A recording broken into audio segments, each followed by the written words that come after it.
Never give up. Never surrender.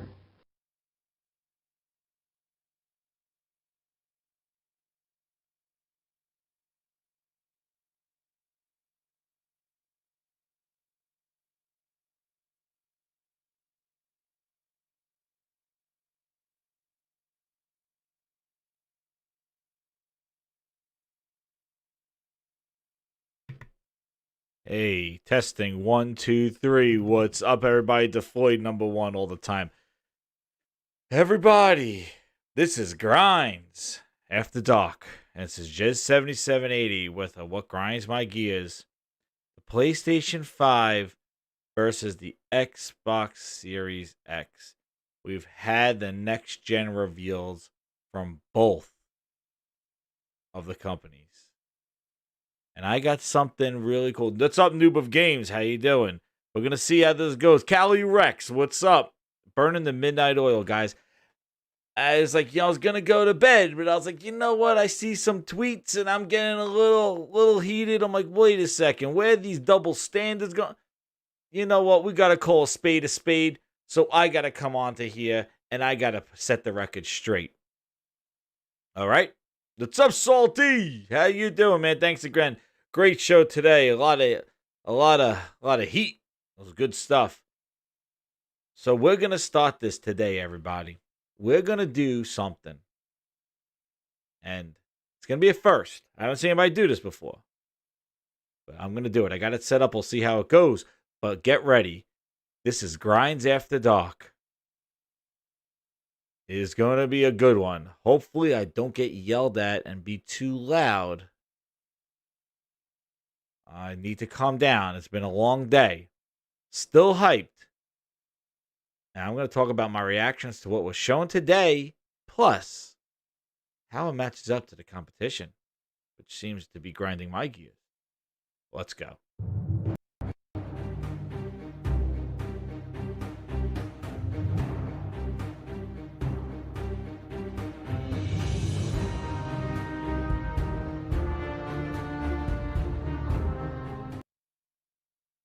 All right, so what a day. Pug Channel, what's up? Hype Station 5, Bug Snatch, whatever the hell that thing is. Yeah, we'll talk about that. Yo, so, if you've been around, you've been hearing me all day, you heard my reactions, it's early on the channel, we got it live. Streaming it with the Preset Podcast guys, that was great. And, we heard our reaction, and, Erica was on there, Hustle and Movie, Frogs, Merc. That was great. Then I was on Saltiest Podcast. We got Kid Smooth. We had Bit Cloud. We had J Dubs. Saltiest Podcast. That was another banger. That was great with the bangers. Quadruple A Podcast. They were all Quadruple A because they all had more than 44 people watching. It was great. Merc. Holy crap, Merc is up. What's up, Merc? What a day. What a day. Lincoln Clay, what's up? How you doing, guys? Yeah, we're doing the grind after dark. You got to. I got to put the kiddies to bed, and we got to talk this out. So, first off, you heard my reactions. What was shown today and how it was shown was really, really effective. And effective, I've been saying in the last couple of shows, we needed a hero. We needed somebody to bring us back to what it means to be a console, like the excitement level of today, before even Sony's show, from the media outlets, from everybody going, today's the day. It was E3-esque, the hype levels there that I haven't seen before. It wasn't just fans hyping this up. Thanks, Salty. Yeah, I gotta tweet out the stream too. I gotta share it out. But yeah, share out the stream, guys, because the way I have my setup right now, I could maybe I could do it quick. But yeah, the hype levels that we saw today leading up to this event, there was no tempered expectations. This was like, hey, this is the PlayStation 5. Get ready or bust. You know what I mean? Get this stuff ready. And to me, they delivered. That whole show, it was... I got to change the thumbnail. Don't worry, I'll just change the thumbnail later, but I wanted to do this. To set this up thing here before it got too late. But yeah, hold on, let me share this thing out here. But yeah, so fix that. Nah, I hope I didn't mess it up now. Stupid YouTubes. Yeah, I'm gonna tweet it out first because I gotta get this thing. But so anyway, what was delivered today was something that was really effective, especially given the situation, the times that we're in right now with the stay at homes and all this other stuff that's been alleviated. The fact that they were able to put this kind of production together and really hone in on getting people excited without having that stage was really, really effective. The way they cut it, the way they teased the transitions, and then with the big console reveal at the end, which is really interesting because if you go back and look at the other console reveals, a lot of times it's just, it was Andrew House like holding the PlayStation 4 up, like, hey, there you go, this is it. And then like, it really just kind of it was like this is the box. But the way they built up to show this console and show the design of it was really effective. But yeah, it was a real show. That's right, Carlos. Like it was a real show that really built the hype to eventually the top and saying welcome to having all the devs go welcome to PlayStation 5. This is PlayStation 5, and then to reveal it in such a way and then show the console, slide discless console, the controller, the charges, the headset, the camera, all there. Here's your PlayStation 5 lineup right there of hardware. Boom. Yo, what's up, Tick? How you doing, man? So they show the lineup right there, and it was very effective. And I think that they did such an effective job of telling a story through that. It is really something that I think other, even other companies need to follow that kind of production. And it was really interesting. I thought that they did a really good job with it. But what I wanted to do is kind of the thing is that what we saw, and this is the kind of thing that I think Microsoft has to learn from this and know on how to deliver effective messaging with their stuff. Because Sony really did a great job with what they had, and they've been quiet for a long time. And for them to kind of have this hype build up and meet a lot of expectations, like looking at Jeff Keighley's reviews, there was A's majority and B's of what it was, and I think that's really telling considering how hyped everybody was for this. So when I saw the show, my takeaways were Horizon Zero Dawn 2, Spider-Man, Miles Morales, and Ratchet and Clank. Those three. I was really looking forward to Horizon 2. And like I said before in the shows, Horizon Zero Dawn 2 was there. Hence the reason why they're probably putting Horizon 1 on PC to get people interested in the IP to possibly come over to PlayStation to purchase it. Or maybe buy a console for it, right? So it was that was the point. Like, yeah, there's Horizon on there, so you can go play Horizon 2 on the PS5. And that game looked absolutely insane. And I wasn't really nervous, but when they showed it, it was awesome. Demon Souls, I know a lot of people hype for that. I really am not a huge fan of Demon Souls, any of the Souls games, but that looks really cool. I saw a before and after of what it looks like, and then the remake, and I tweeted it out. Yo, that looks friggin' insane. Then what the hell was that? Then the other third-party games they had. And I was surprised at how much the Bethesda, like I always thought Bethesda was in the Microsoft camp, and they were really kind of cool with the MS with with Xbox. And I was really surprised how they came out with exclusives, and they came out with exclusives only for PlayStation. And now they're probably timed, but the fact is remember we say that the era of the third party exclusives are over, And yeah, I'm gonna set up this display capture here to give you guys some visuals to what I'm speaking about, and you can see my kind of setup here, what I got going. But yeah, actually I'm gonna go to the trails first. just what they had here. So, yeah, I was really impressed with like here, like Deathloop.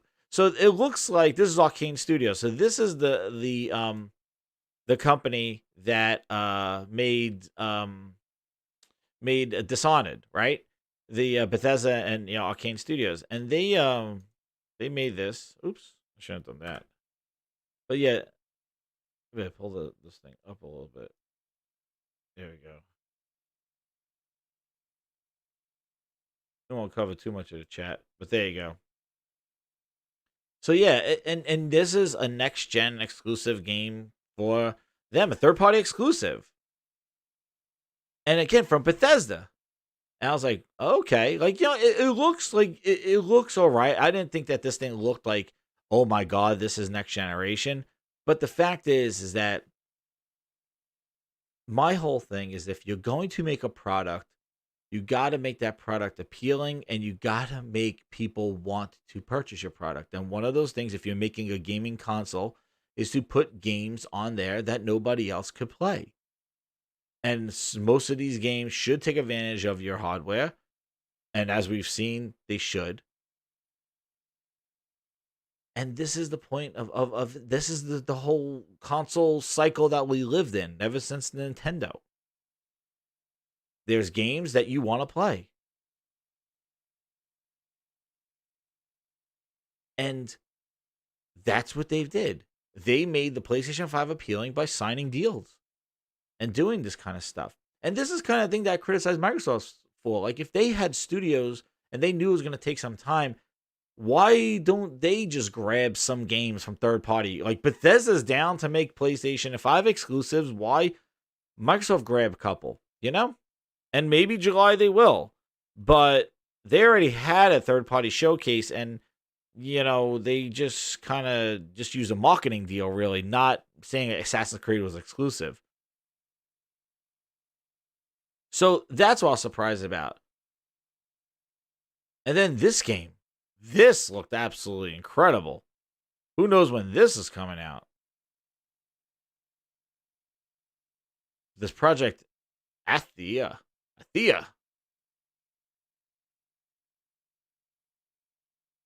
Let's get it on YouTube. It's bigger there. But like this project Athia, I saw this and I was like, whoa. What is this? And this is a Square Enix game that's coming exclusively to PlayStation 5 and on PC. So it's another console exclusive. And yeah, like, and this is what Sony does. This is what they did with the PlayStation 4. They grab these games, they support these games. Look at this. Development, this is PlayStation 5 development footage shown. This is dev kit stuff. Shit, that was good. And this is the same thing that they did. And what they do is they have these exclusive games, these timed exclusives or whatever they are, like Destiny, they marketing deals and things like that. While their first party studios are in the back making bangers, making God of War 2, making Spider-Man 2. This is what they do. See? Console exclusive. Like, and this is also available per se, and it's a timed exclusive. But this is what they do. But even if they are timed, it's effective ways of shifting the gamers to purchase your hardware. And that's the whole point of what we're in. Because Microsoft did it. They did it with the 360. And they even did it in this generation. But then they stopped. They stopped the Tomb Raider. And they're actually doing it in some cases now, but they're not doing it with the big guys. They're doing it with the little indie games. They're not doing it with the big guys now. They're not doing the third party timed. They're doing timed exclusivity, but a lot of games like Blair Witch. What was the other game? What is it? That free to play game, Black something. It was that MMO game. A lot of the games they're doing it, but they're not doing it with like Square Enix and Bethesda. And that was my criticism with that Xbox third-party showcase. Was that where was the bigger representation?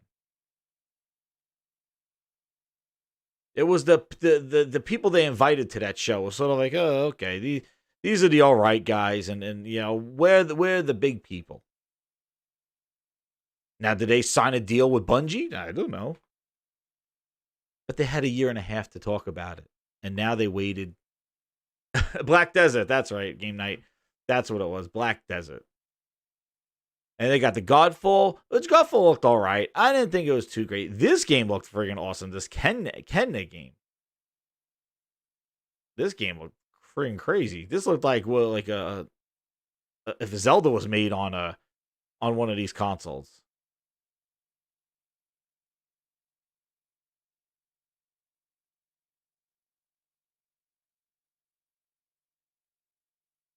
Yeah, this game looked friggin' lit. At first, I was like, what is this? But then when they showed gameplay, right here,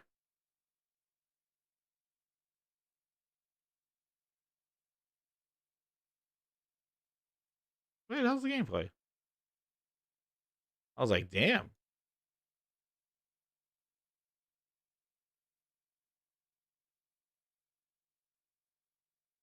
But, sorry, it's loading. The hell? There we go. Yeah, I was like, whoa.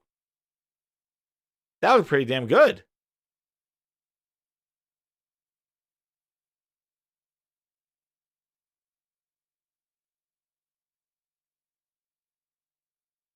Yeah, like I was like, woo, this looked pretty damn good. Like, look at that.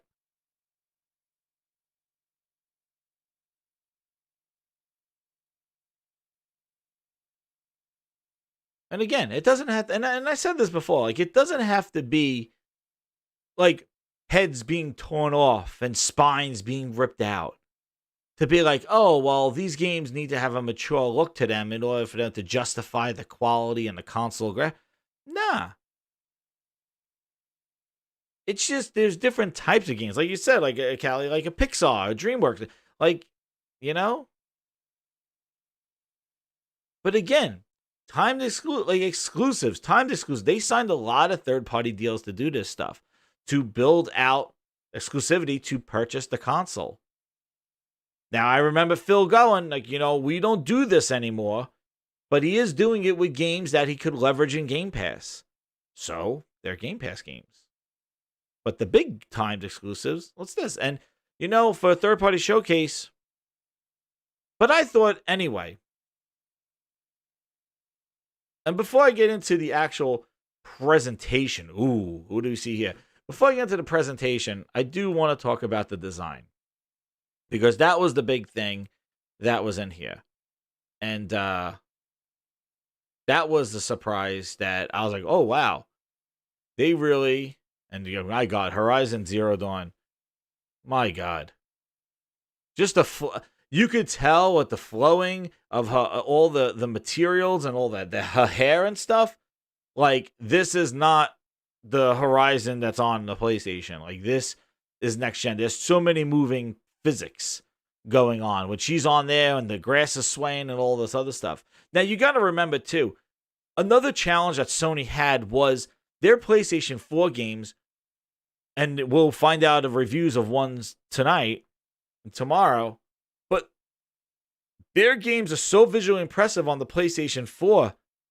They have, it is, to make that look even bigger and better on the PlayStation 5 is somewhat like, oh, thanks a Pug. I understand. He's a grinder. But, man, just look at the Horizon 2. It's crazy looking. And all the biomes and all that other stuff. Like, this is just insane. You have this trailer playing at a Best Buy and that console right next to it. Yeah, you're buying it. Right? You're buying it. Guys, hit that like button. Let's share this out. Let's wake up some more grinders because we're going to do something interesting. And then, here it is. So, my thoughts on the design. First off, you know what? It looks like a futuristic Xbox 360. It has that concave look, even though I think it's flat. But with the disk drive here, it has the bump out. But this looks like somebody they did a futuristic 360.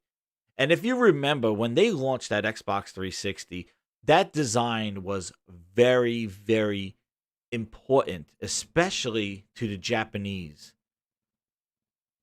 because of the small form factor of it, or the concave look, not this big ugly box that they got criticized for with the Xbox. And I remember them really talking about why they went with the Xbox 360 and its design was because it had a more of a global appeal to it, rather than this big box with the markings on it to put in there.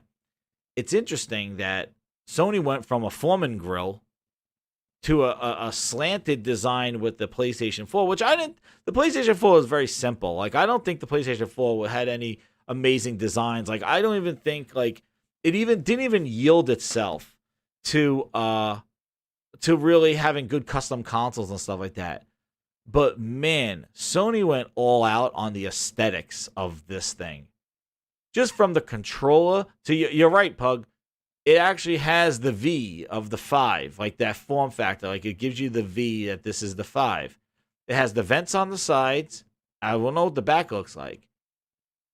But the huge surprise, and also if you look, the dock looks a little bit different with the digital edition versus the not digital.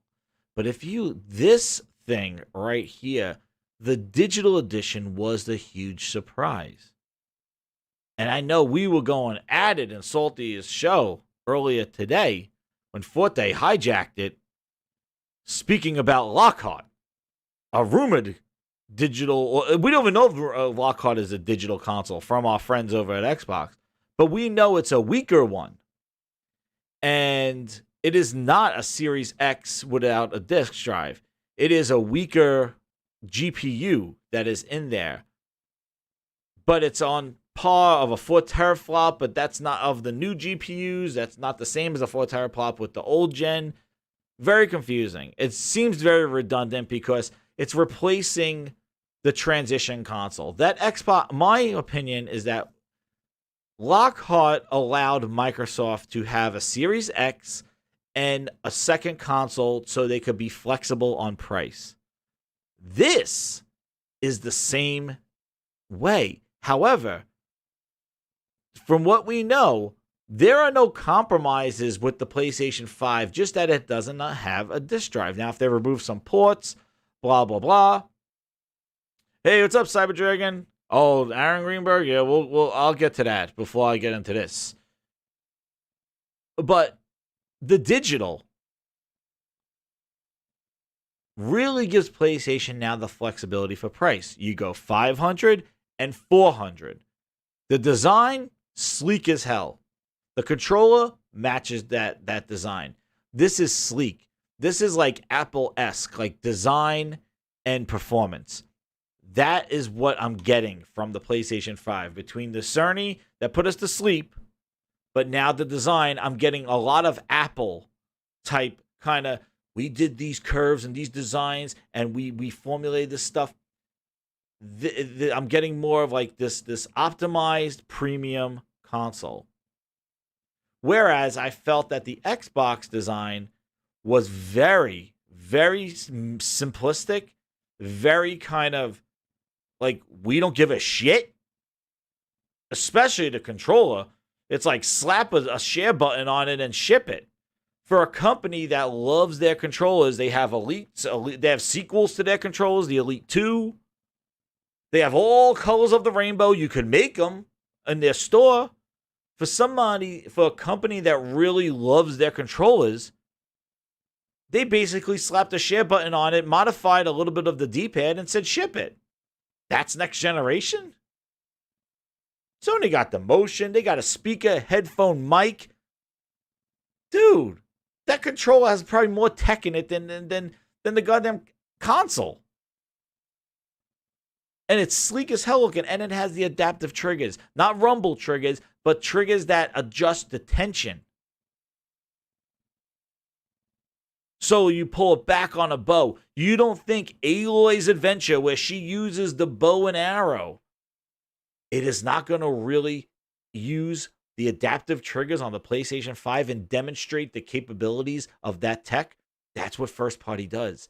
That's what first party does. It demonstrates the powers of the console and the features of the console. That's what Xbox did with the 360.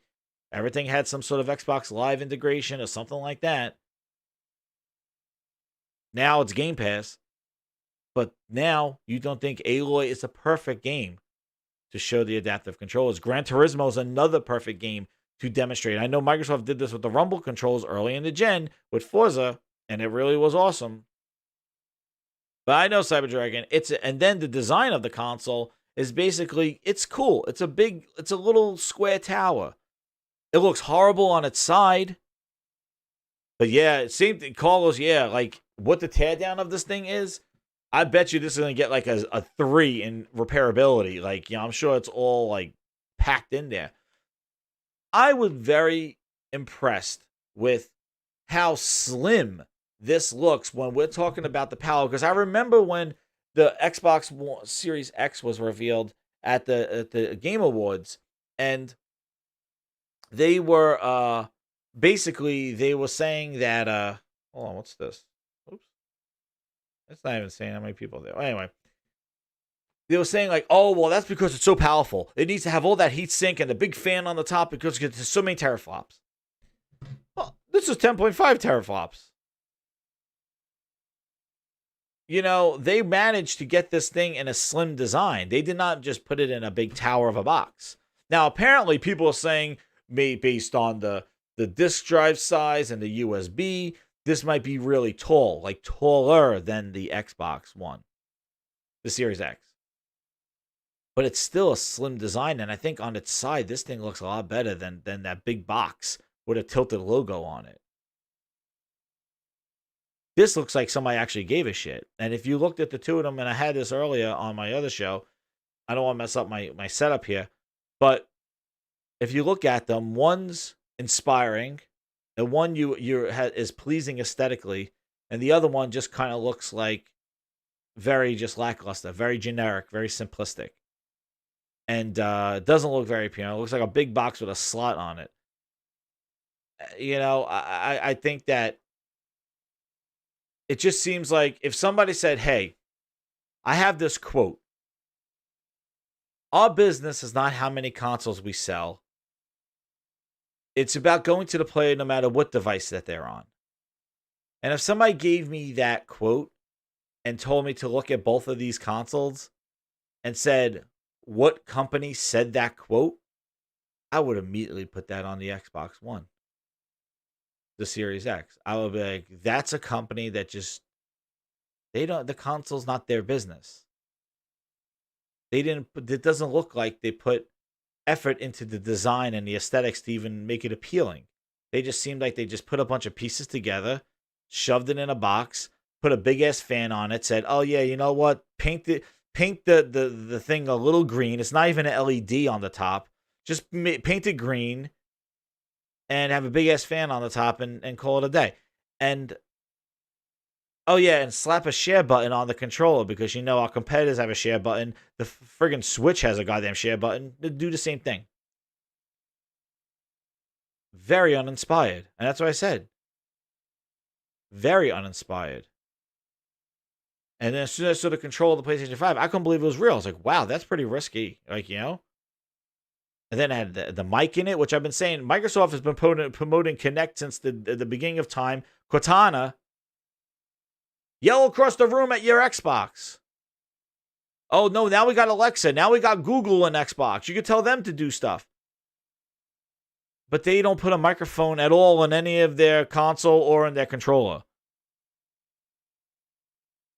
Sony has a friggin' assistant built into the goddamn controller so you don't have to shout across the room. I don't know why Microsoft, all their controller iterations, I've been saying they should put a mic in it. It's sexy. That's right.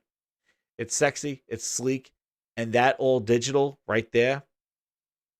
The PS5 DE. Let's see. Where does that go? PDE. Yeah, it's a lot better than the Xbox S all digital sad. And that's all digital. Just look at the word. Microsoft used Xbox S all digital. Sony calls it the digital edition. Sleek. It seems like the marketing on, I don't know, Microsoft got a bunch of bozos doing their marketing and advertisements. I swear. I don't know where they hire them. Another little tidbit. I'm going to pull this up a little bit. We're talking about mindshare and stuff, guys.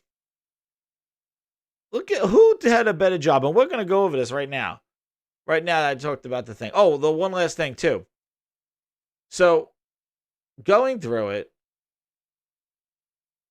Oh, there he is, Gordon Ramsay. Hold on, Gordon. We'll get to you, Chef Ramsay. Dude, that was fucking crazy. That was crazy. It looks sleek as shit. It looks really cool. And then when they had all their, they got the lights on it. They got the USB in the front and a USB-C in the front to charge this and prior to play with the old DualShock. And then, yeah, there you go. And then this is when they showed the all digital, which caught everybody surprised. But now this gives them a $500 and a $400 SKU, or $500 and a $450 SKU, or a $400 and a $350 SKU. But it allows them to be flexible with price, and it kind of puts a real lock on Lockhart that, Microsoft right now is in a bad position to be like, hey, here's a weaker, cheaper console. Sony just showed like this one, like, I don't know how effective a weaker console being introduced right now is. Like, you should just use your X as a transition console and come out with Series X and an update. But, we'll see. Maybe this is why they delayed the June event. They got wind that it was an all digital. I don't know. Look, they got the charging dock. Like, they already got the accessories. The camera, which looks like a friggin' camera and a taco. Their Pulse 3D headsets for their 3D audio. Their media remote looks like a Samsung controller. And there is your PlayStation 5 lineup and accessories. Just like that. Under one roof. One effective showing of games. And there's your family of accessories and hardware that you'll probably see at launch. To the point. Simple. Artistic. Well-designed. Look at the curve on the friggin' headset. Meanwhile, Microsoft has like Harman Kardon or something making headsets for them and stuff like that. Like, this is the 360 book, baby. This is what they did with the 360. The 360 had all these sharp accessories and all this cool stuff that had the same aesthetics and there were quality accessories and things like that. Microsoft is just whoring out their friggin' you know what? You go, guys, make us a headset. You go make us a camera. You can use any camera. You can do, like, they basically just dissolved. If they didn't make Xbox a platform like this, and all their stuff is all over the place. That's why their messaging has been so challenging, is because they're trying to do too much with so little. Like, they're just doing it's horrible. Like, their messaging is all over the goddamn place with like, well, where's, like, you talk about Atmos. Well, you have a special Atmos headset? Well, Plantronics makes an Atmos headset, and you could use our partners over at SteelSeries. Like, where's your first party accessories? And to think that this is upgradable with the SSD. And you don't have to have a memory card sticking out the back. You basically, you slot in an M2 drive. Like, dude, this is sleek design. This is awesome. I'll be getting two of them. Either I get a digital and I'm going to get a discless, a disc and the other one. The one thing for me, I said this thing about the SAD. The problem with removing the disc drive, it depends on what the price difference is. Like, if it's like $25, like, it's $50, like, get the disc. But, like, I think that I like to have the availability that, hey, if a game is on sale physically, which they tend to go on sale sometimes, if I get an old digital household, then guess what? I can't take part in that sale. Like, if Amazon's like, hey, this game is $15 on Amazon, but it's not digital, then I'm like, oh, so that's why I want to see how they play that out, because I want to have that option to jump into if they're trying to get rid of like CDs or DVDs or Blu-rays or anything like that, that I'm able to get those deals. By having it all digital, then I'm locked into a digital ecosystem, whatever it is. But I think to have one of these just as an option, like, have one of these and one of these, one of each, please. One of each, please. That's what I always say. One of each. And I'm going to grab new headsets because I'm a headset junkie, and those Platinums are friggin' awesome with their 3D audio. I will be getting those headsets and probably the camera to see what the PlayStation looks like. And actually, you want to know what, guys? Looking at my PSVR goes great with this. The aesthetic is there. It looks like the PSVR was made for this thing. Pretty crazy. But man, I'm impressed with this design. I think it shows that they actually gave a shit. And if they give a shit, then I give a shit. The other one don't give a shit, and I don't give a shit. So now, let's do the fun part, grinders. Let's do, because, now it's all wait till July, right? Now it's like Microsoft's going to do a thing. Microsoft hasn't done anything in 3 goddamn years. I doubt they're going to change it around in 3 weeks. The last thing is even for me to be interested in Xbox anymore, is for goddamn Halo. And if Halo does not show, or Halo was compromised for any goddamn reason because of piece of shit Game Pass. Oh, it's a service, it's free to play, we'll add more content later, it's not going to ship with this. Dude, like, I don't want to hear that shit. Like, that's the problem I have to have with Xbox. Like, what's your game going to be? I got to cross my fingers. Like, where's the beta? What's going on? Like, is it going to be a service game? What's going on? Like, no, I don't have that. I don't need those questions with PlayStation. And it's Cyberdragon, that's right. Their motto is, play has no limit. Microsoft is power your dreams. Isn't that it is? Play has no limit. That's pretty good. They're kind of both saying the same thing. So what we're going to do is, I think people forgot about like this thing. So we're going to come here and we're going to come here. We're going to run simultaneously. So, yeah. First series look. Series X gameplay. Right? That was the big thing. Here it is. Every game you're about to see. Now, I got to tell you, one thing here I wasn't a huge fan of is that they opened up with GTA. But I do think that was more of a statement with their partnerships with Rockstar than actually GTA. But it does say that the GTA Online, once it's updated for PlayStation 5, will be free exclusively for 3 months on PlayStation. Which I got to get to the friggin' show. The hell's sending me emails at like 12:30 in the morning. So,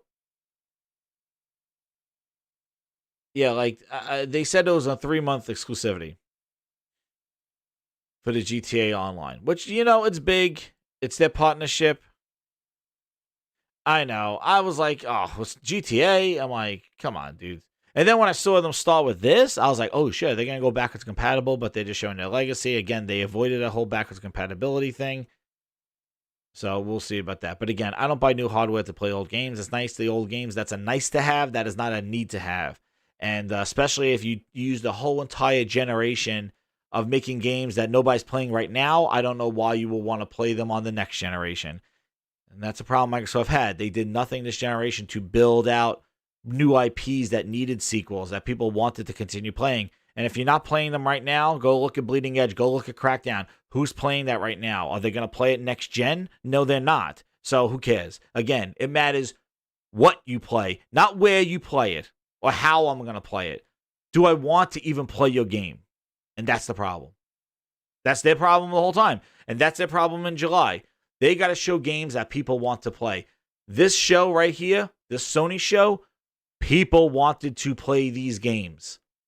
And they will buy a console to play these games. Nobody came out of this show going like, I'll wait for it in Game Pass. Oh, they're just getting this out of the way. The next show, next month, our Sony show is going to really be a hit. No. This satisfied people. This show here satisfied people.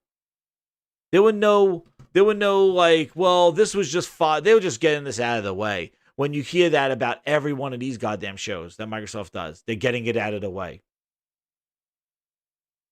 Yeah, coming 21 to PlayStation 5. And they say something about exclusivity on their blog. And then Gordon Ramsay comes out. So yeah. So this is what I want to show. So let's just look at how he starts. And now every game you're going to see is optimized for the Series X. Now let's see what Sony says. These are the kind of things I wanted to show today. Every game you're about to see is being optimized for the Xbox Series X. All the game footage you're about to see from this point forward has been captured from a PlayStation 5 system.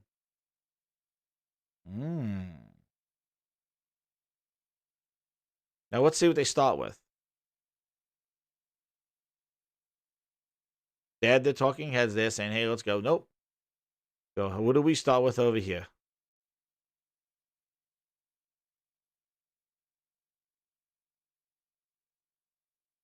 One dude. Now, this looked impressive. I was like, oh, this is a good start, right? This is a good start. Is this running at 4K? No.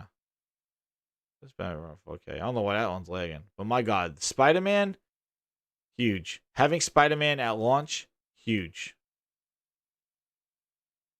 This game looked pretty damn good. But then you go on Steam and find out that, you know, this game is only 15 minutes. Or like an hour and a half or something like that. It could be finished in 30 minutes, but this is the sequel to it. I'm like, oh, okay.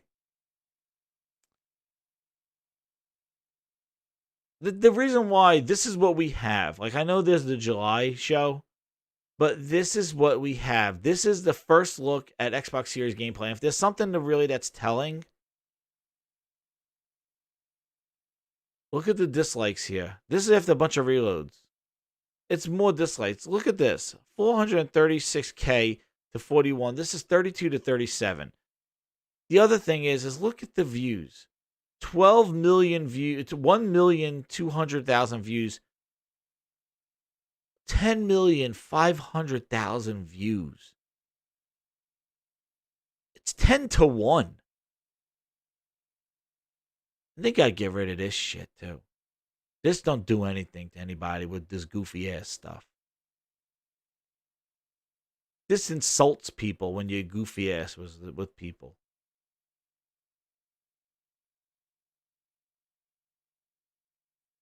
Now, I think they'll show Forza, definitely, in July. And Forza will probably be running at 120 hertz. Not at 4K, but it'll be at 120 hertz. Gran Turismo 7. Friggin' huge. And you could tell because look at the environments. Because that was the one thing I thought Gran Turismo didn't have such good in 6 was the environments didn't look too great. Man, GT7, those environments look awesome. And then to show gameplay of it.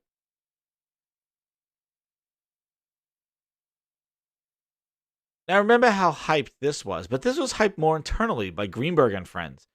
This wasn't really hyped by the media. Well, the media did kind of hype it a little bit.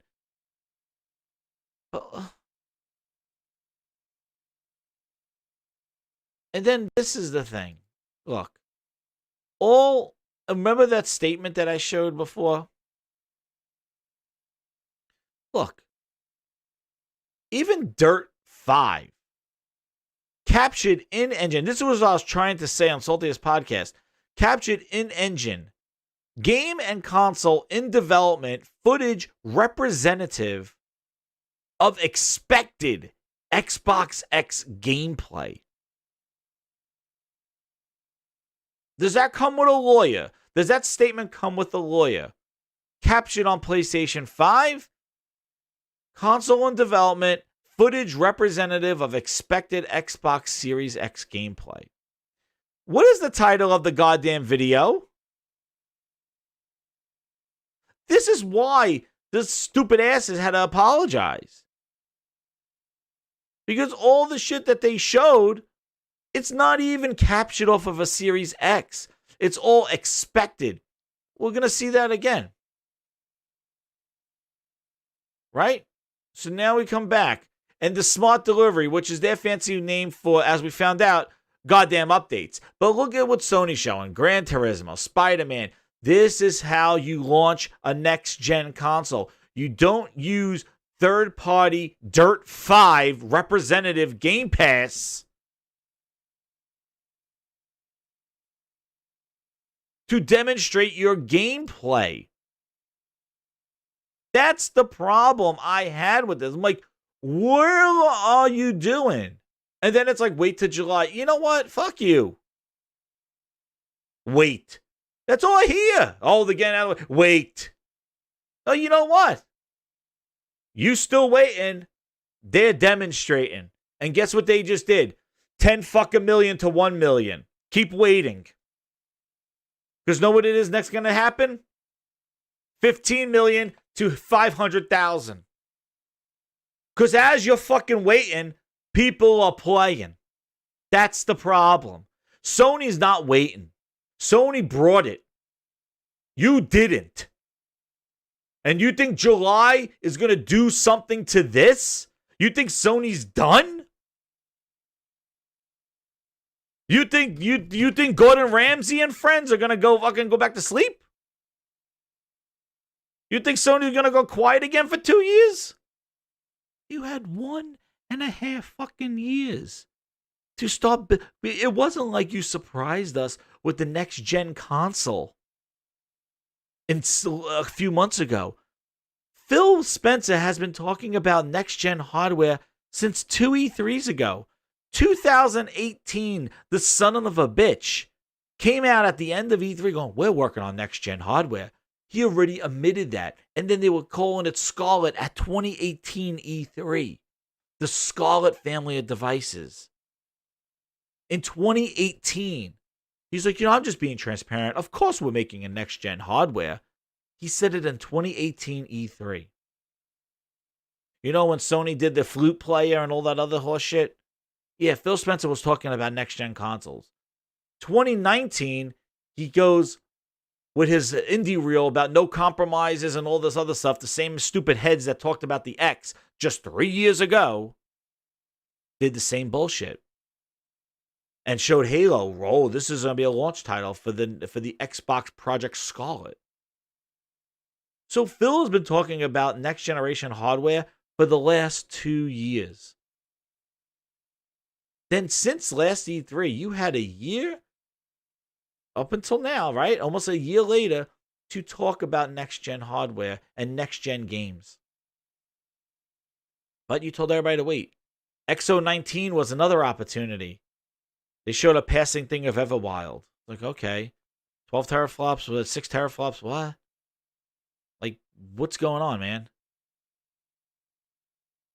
And then you wait until Sony now shows this, and you think, what? You're waiting for your bangers in July? This goddamn Ratchet and Clank. This is the power of the friggin' SSD. The fact that he's pulling different dimensions, pulling items and stuff from different areas, and then jumping from that area and teleport. This looked friggin' crazy. This is demonstrating the power of the console.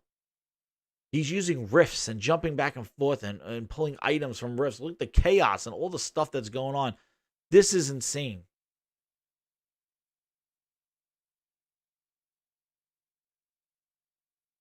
Like, this is so impressive. Like, people are like, this is not a cartoony hokey dokey game. And here we go. Ebb Software. You know them. Who? Who, Phil? Where'd you find these guys from? Oh, but hold on, guys. Hold on.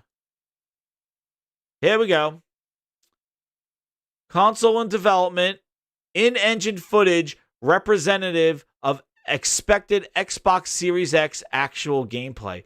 Well, know what's hilarious? Is that this video here,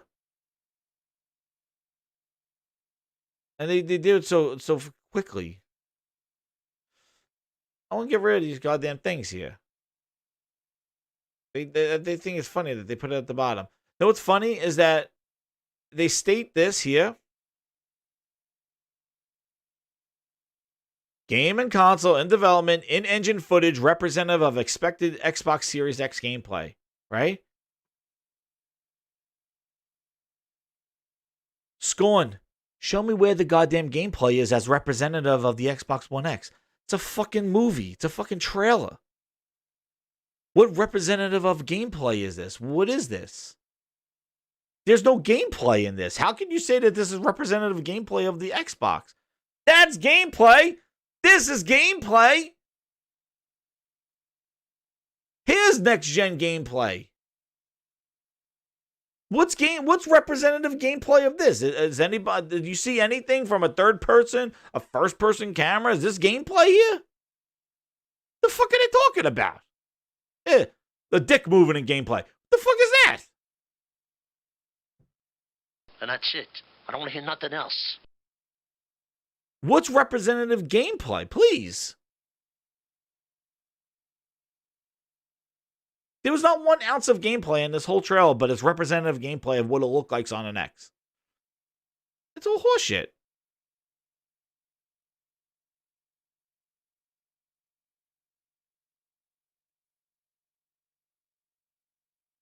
Game was a friggin' it was a friggin' what was it? One of those goddamn pay for me, one of those Kickstarters. This was a Kickstarter in 2017. What's the gameplay that's representative of the X? There's no gameplay.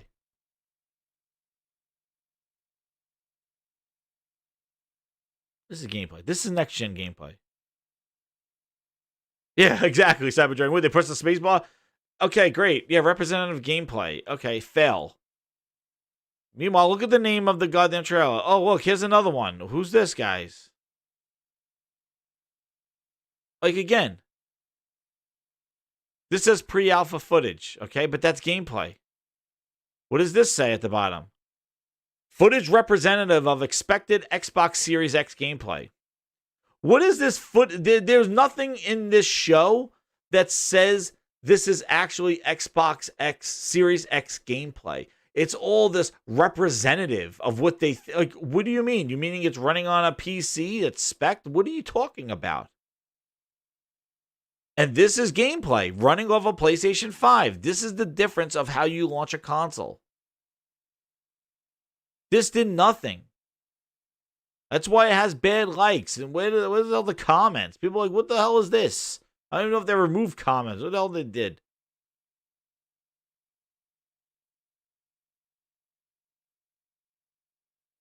I'm not saying this game looks bad. But it's not even running on a Series X.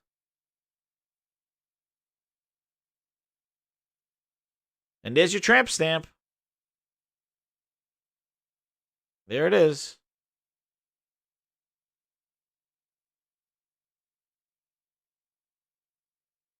I'm mad. Get that. I'll skip this shit. This also says it too.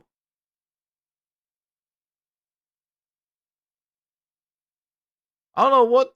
Wait a second. I think this said it too.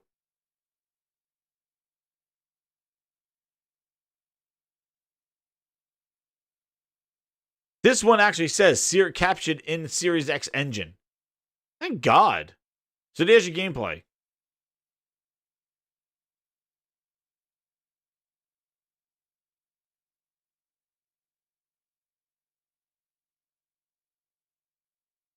And here's the Masquerade.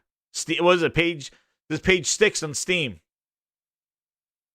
Because it's smart delivery. That means it just runs on an X. Like, just so foul, man.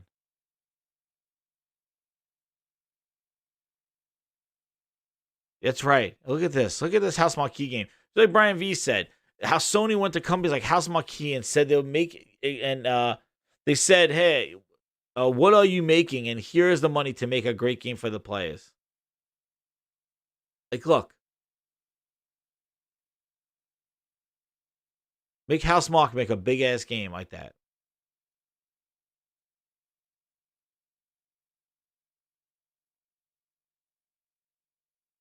I think this one said it too.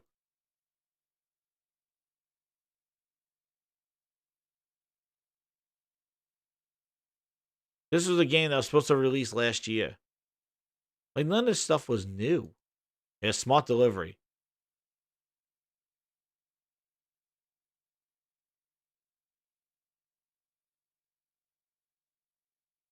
Yeah, this house mock game was freaking awesome. This was crazy. What is this game? Let me see what this one was. This is like a puzzle is this a puzzle game on Xbox? What is this? I thought somebody thought that this was Myst. They were looking at this. No. It was this game. Now the thing is too. There we go. There's the line. All footage captured in-game representative of expected Series X gameplay. Dude. Captured on a PlayStation 5. Done. Like, come on. And that's why they had to apologize. That's why this was a travesty. That's why I said this was just as bad. This was just as bad as that 20. I'm telling this was bad. Because this made people be very upset about Xbox and not delivering on the gameplay. And people were not hyped for next gen. And it wasn't until Sony came in and showed us next generation. And showing us gameplay captured on a PlayStation 5. Now here's gameplay here.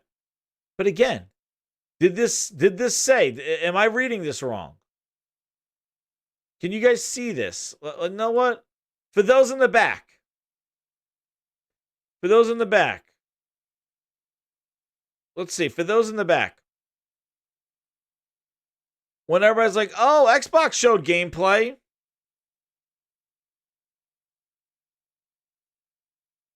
For those in the back. Look. This is on every single one of their fucking trailers. Gameplay and console development. All footage captured representative of expected Xbox Series X gameplay.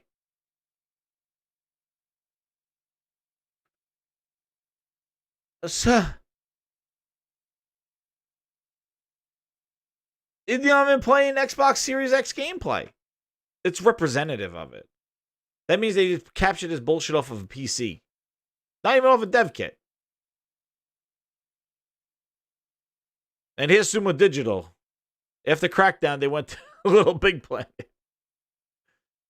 But see, when you show Spider-Man, when you show Horizon Zero Dawn 2, when you show Ratchet and Clank, nobody's going to get on your case because of this. Nobody's going to be like, oh, look at these games. Oh, look at, what is that other game? Game of the year right here, the Bug Ass or whatever the hell it's called. Eat My Ass Bugs. I don't know what the hell they're called. Destruction All Stars. Now, Medium looks pretty good, but Medium doesn't show gameplay on it. Now, this is a next-gen exclusive. But then what did they say in the beginning of this one? Did they have their statement? Let's see.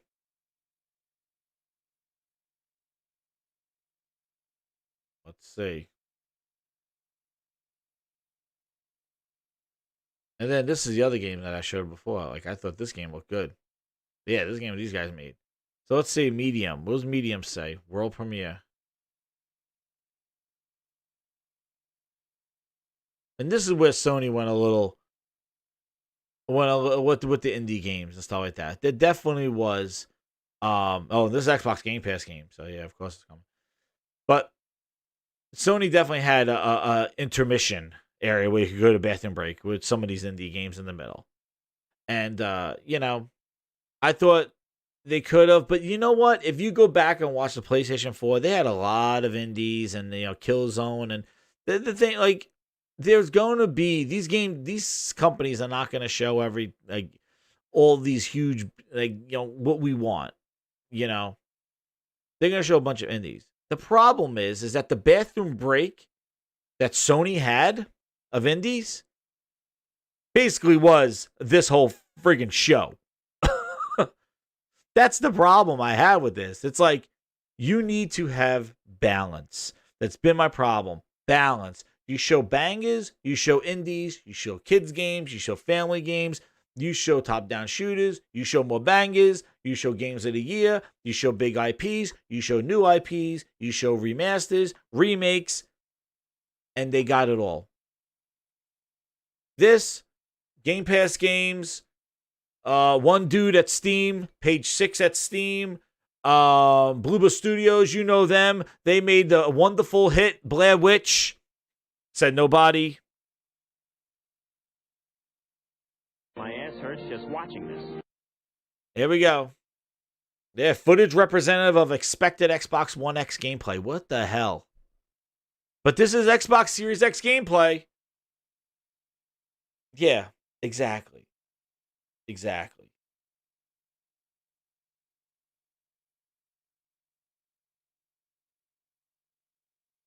And Yakuza. And then there's your Assassin's Creed thing. So Microsoft has a lot to learn. They have a lot to learn, friends. They have a lot to learn from what Sony did. And Sony did a lot today. They showed the console. They showed... Salty.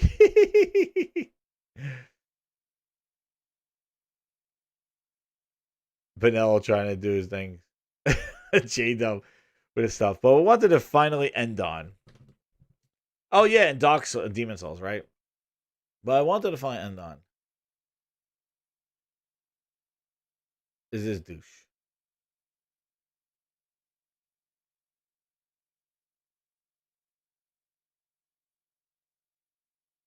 First off, he didn't tag Sony, right? He didn't tag Sony in thanking them, which shows why it's bullshit, because he was trying to get his message across. But he goes, congrats to our friends at Sony on their show today. Xbox fans should know that GTA 5, Resident Evil Village, which, you know, that's Resident Evil 8, Hitman 3, NBA 2K, and Pragmata, etc. I don't know what the hell etc. means. Are going to look and play great on Xbox Series X, the world's most powerful console. Power your dreams. What a douche. I don't play this game. This is not going to get you any clout. You failed this generation. And if you think that you are going to piggyback off of other people's stuff and just go us too, you're going to be second fiddle. You got your ass handed to you in a paper goddamn bag.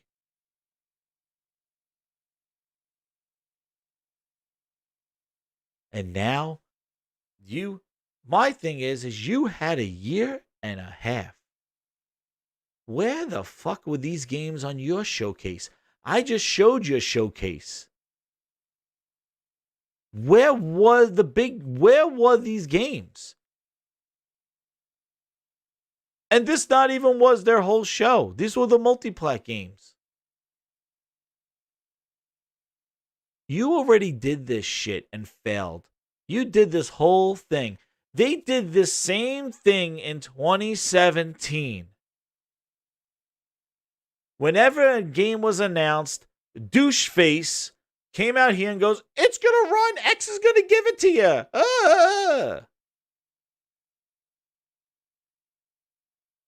A huge cloud of shit. Wow. God, I think I smell it. Come on. Instead let's go. of demonstrating this on your own most powerful console, again, this is the thing that gets me so worked up. They talk and talk and talk and talk. Shut the fuck up. Show the fucking shit. Stop fucking talking. That's all they do is talk. But don't show. They cower. And drives me crazy because you've been talking so goddamn long, But you got the fucking balls to go out there and go, oh, this is going to run on my console too. Stop being a bitch and show it. Put your money where your mouth is, you son of a bitch. Stop being a Me Too dumbass. Oh, it's going to run on up. You think that's going to fly? That's not going to work, man. It's not going to work. And it's bullshit like this that I'm like, fuck them. You had so many opportunities to demonstrate next generation. Your stupid ass had to apologize because you didn't do your fucking job. You had to fucking apologize because, oh, you know, we hyped it up. You know what? If we didn't say anything, then you guys wouldn't even give a fuck. That's basically what he said.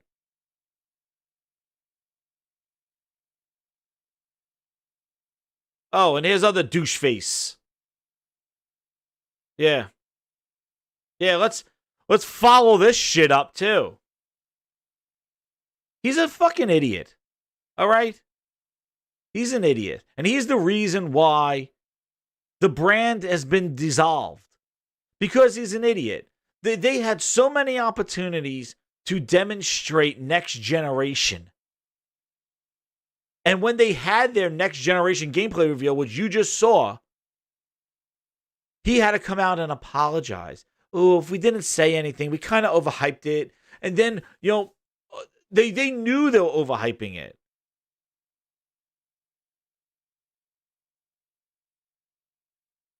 He had to apologize. And then, on top of that, when Sony comes out with Generations, he has to go, we believe in Generations. Generations of games that play on the latest hardware. No, that's not fucking Generations, you dope. That's old-ass games on new hardware. The fuck is that? No. When we talk about Generations, we talk about new games for new hardware. That's what you're not doing. I'm not talking about playing an old-ass Xbox OG game with no online on my $500 goddamn Xbox friggin' refrigerator unit. No.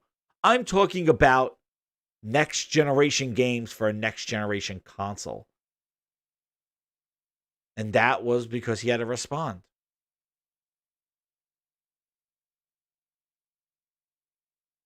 But this is what it just disturbs me, because the thing is that this doesn't do anything. You look petty. You look stupid. He looks stupid. The year you're launching a console, you say this stupid shit. Well, that's why it looks like a box, and we slapped on a tramp stamp on our games, and we also slapped on a share button.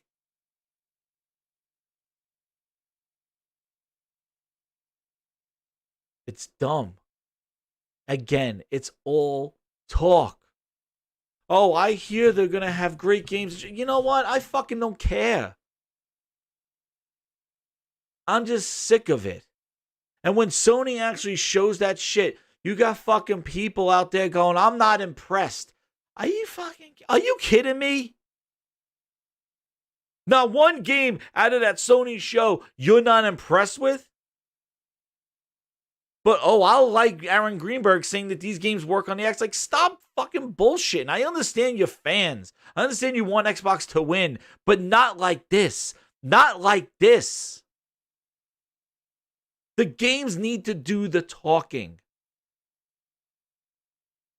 And now it's all about July. You want to know what? I could go back to E3 last year when Microsoft had the stage to themselves. And it was all, Microsoft has E3 all to themselves. Microsoft has all E3. This is it. This is the make or break E3. And then that E3 sucked. And when that E3 sucked, everybody's like, well, XO19. And what happened? Oh, they're just getting it out of the way. XO19 is just an indie showcase. Thanks, Pug. Yeah, there's the tramp stamp. Guys, hit the like button. We're doing Grinds After Dark here. It's the talking. Jabba, jabba, jabba. Just enough. They've talked so much. And then as I'm sitting there watching the Sony one going, wow, finally, a hero has come to show us that it's a designed console that has some oomph to it that people actually gave a shit about. They showed us some amazing next-gen games only powered by the PlayStation 5. That's a time for another story, but there you go. What happened to... They're not going to leave 100 million people behind. They got to have more people to play their games. Yeah. Sony's giving you next generation exclusives only on PlayStation 5. So that's an Xbox problem. That's an Xbox problem. Microsoft decided to do that with their first party because they know that next Xbox is not going to sell for fucking bullshit. That's why Phil Spencer goes around going, the future's not Xbox, because he fucking knows that shit's not going to sell. That's a losing mentality. We're releasing a console, but it's not our future. That's not the future. Get the fuck out. Come on. Who wastes my time? So then Sony finally shows next generation games for new hardware. And people are like, I'm not impressed. Microsoft showed you AA Game Pass bullshit with the goddamn optimized on Series X tramp stamp, and you still have fucking hope that they're gonna do anything. But Sony showcase, oh, there was nothing in there. Nothing. Sony had next-gen console exclusives. Xbox, checkmate, you're out. You're done. Unless you come out in July and talk about any next-gen console exclusives that you got, you bought, or you're making. Because if you have no next-gen console exclusives, nobody's going to buy you a shit. Because there's going to be no need to upgrade. And I know Phil doesn't care. And you know what, Phil? The gamers don't care. That's why you got 1 million views on your goddamn reveal of Xbox Series X gameplay. And Sony got almost 11 million views. Tell me who gives a shit. They had over 7 million. They had over 7. I don't know what somebody wrote. They had so many millions of views on all their views today. They got the mind share. And I know all you guys were hoping.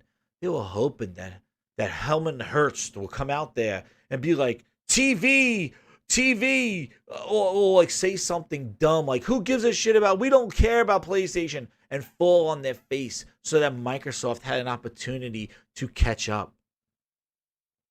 But Sony didn't.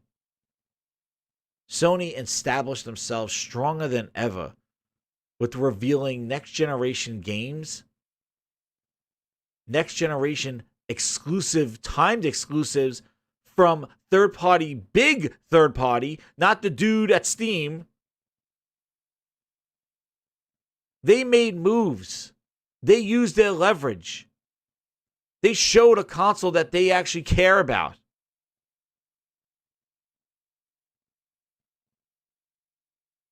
Oh, no, I didn't know that, Mod.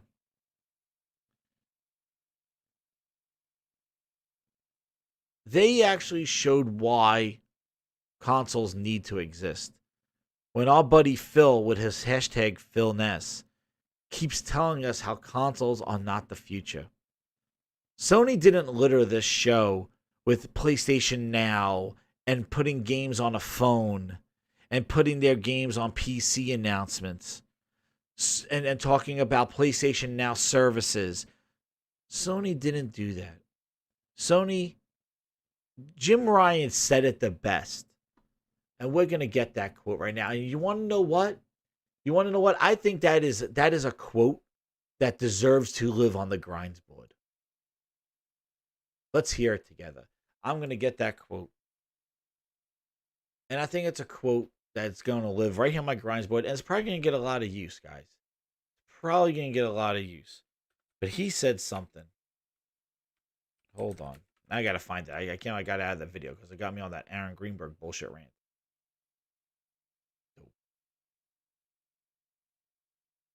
Because they did this already. They thought that that's gonna work.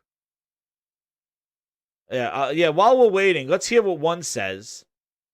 We're really focusing first on what it means to play these games on your phone. So we thought about how can we get as many people playing on a phone as possible. I'm trying to use the phone! I'd buy that for $1. We got a quote. It's gonna be one of my first Sony quotes that I'm gonna put on the Grinds board.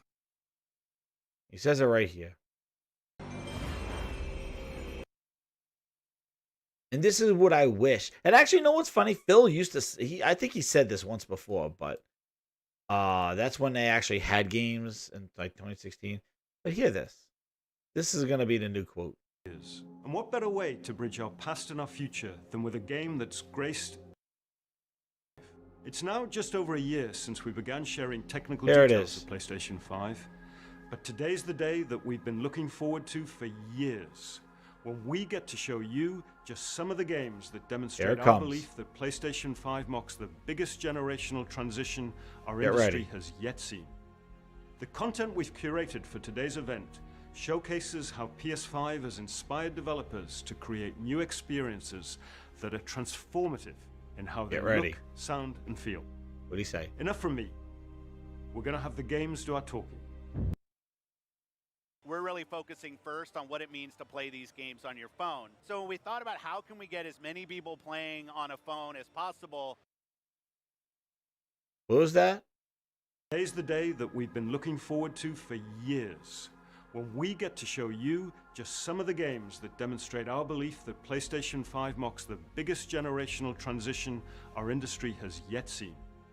The content we've curated for today's event. There it comes again. Sorry, I don't have it queued up. I'm gonna save this. New experiences that are transformative in how they look, sound, and feel. This is what he said. Enough from me. We're gonna have the games do our talking. Boom. Enough from me. We're gonna have the games do our talking. That's going on the Grinds board. Hit that like button, guys. We're going to get that on the Grinds board. But that's what they needed to do. Enough from me. We're going to let the games do our talking. That was it. Here's Spider-Man. Here's Ratchet and Clank. Here's Ghost. Here's Demon Souls. Here's a bunch of indie games.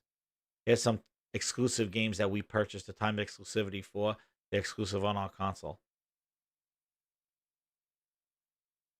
And here's some true next gen.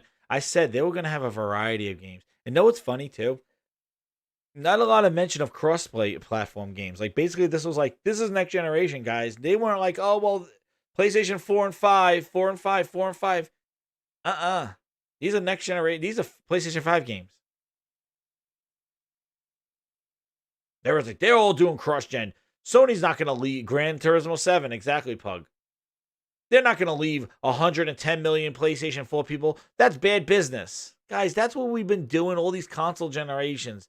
That's the reason why we have generations of consoles. Out with the old, in with the new. Stop drinking that Phil Ness bullshit. Who the hell... If you're not playing Crackdown 3 now, you're going to play it next year on a $500 Series X? If you're not booting up Gears 5 right now and playing it, you think you're going to play that shit next year? Like, come on. Microsoft didn't make any games worth a fucking damn to play right now today.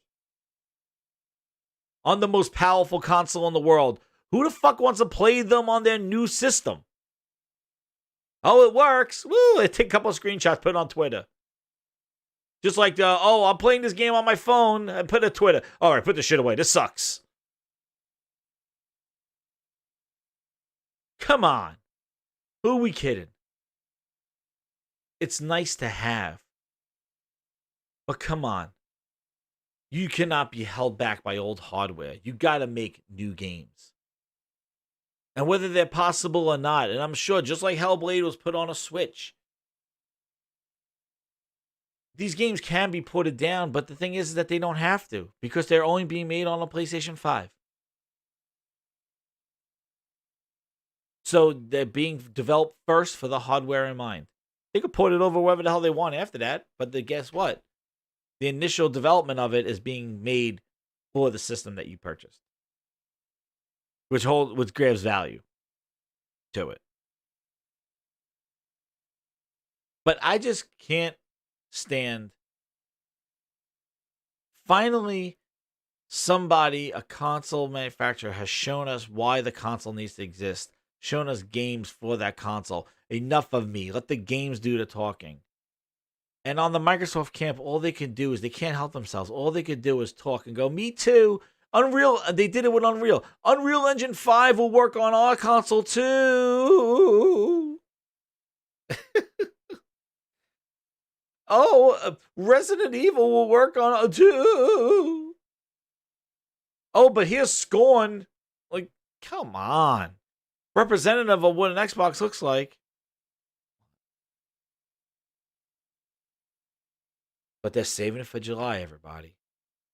Microsoft has the... I saw somebody, Cobral. What a dumbass. He's like, after seeing Sony's thing, I'm more confident than ever in Microsoft's show. What the hell? Are you people on drugs? Like, please.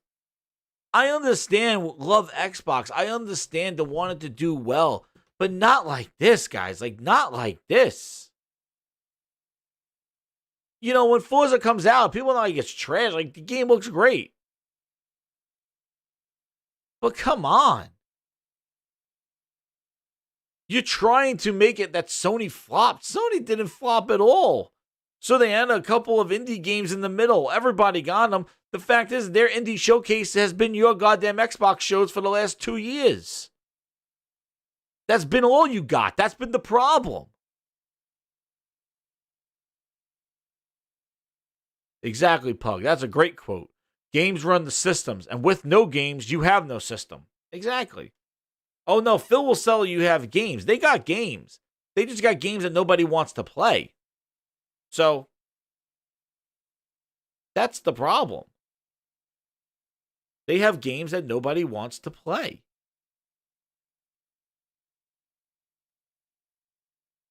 Exactly, Brian V. We have it too. Hey, Impatient, what's up? We have it too.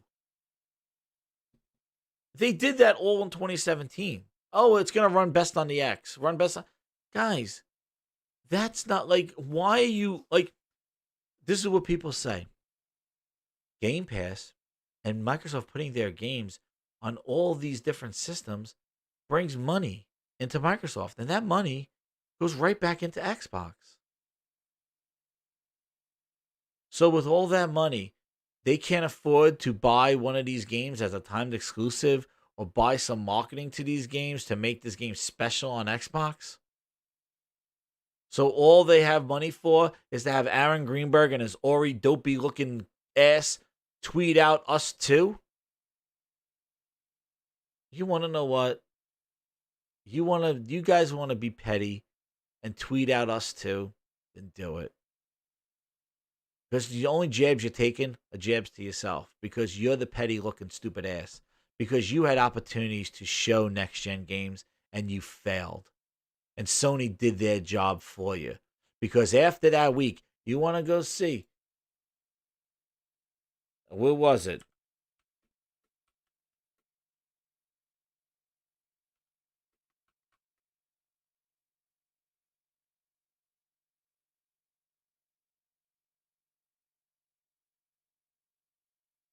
Wait. Series X.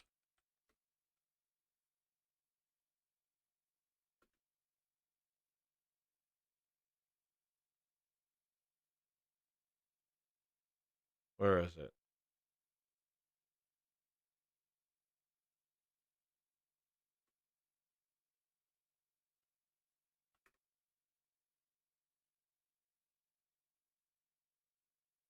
No, it was next gen gameplay. If you look up Xbox next gen gameplay, right? That weekend, that day, Microsoft got lambasted by the media.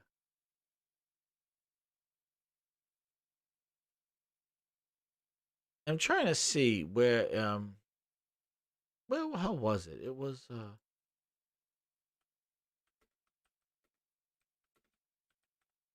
hold on, I think I got it here.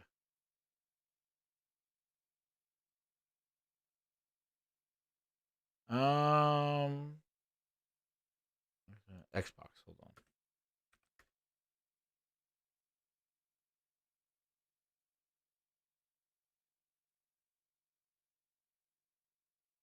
Nah, I can't find. If you recall, after that Xbox 2020, the gameplay and on the fix, Xbox addresses. What's going on, everyone? I'm Akeem Lawanson, and in today's fix, Xbox addresses the next-gen gameplay we didn't get, the first look at Doom Eternal's campaign DLC, and an update on Rick and Morty Season 5. Here we go. This was the media. Xbox may have set expectations a little bit too high. That's what General Manager of Xbox Games Marketing Aaron Greenberg said when he addressed the dicey response to May's Inside Xbox stream. Xbox promised next-gen gameplay in the lead-up to the show, but didn't deliver what we usually expect from a gameplay trailer, especially Assassin's Creed Valhalla.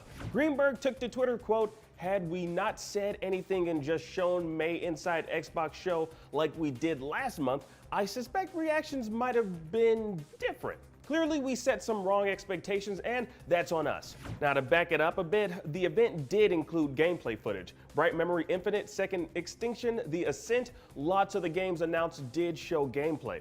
Just, not all of them. And there were 13 new games announced yesterday, all from third-party devs. Well, it turns out gameplay is a term you can't just throw around without lots of footage to back it up. They should know that by now. Come on. Now, we got into all of the revealed next-gen titles in yesterday's fix, so either go check out that particular episode. And that was just the bullshit IGN. If you listen, everybody, they went in on them going like, you said next-gen gameplay. You didn't do next-gen at all. So when it came to showing the games, you failed.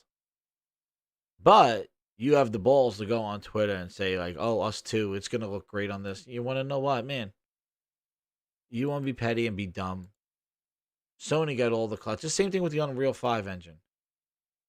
Oh, we're going to run on Unreal 5 too. Him and Phil run around on Twitter. It's like, guys, is this your strategy? I thought you were going to be bold, not bitch. You know? Didn't they say they were going to be bold with their... Oh, we're going to be bold with the Series X. Meanwhile, they're doing all bitch moves. That's not clever. That's petty. That's bullshit. You had opportunity. It wasn't like you didn't have a time to show your console. You haven't shown your console yet, so you're just trying to get your news out there. You already showed your console. You showed the breakdown. You butted Digital Foundry's ass and had them pack it up and package and shove it in that box. Then you had your next generation exclusive gameplay. You had your whole Xbox 2020 reveal showcase.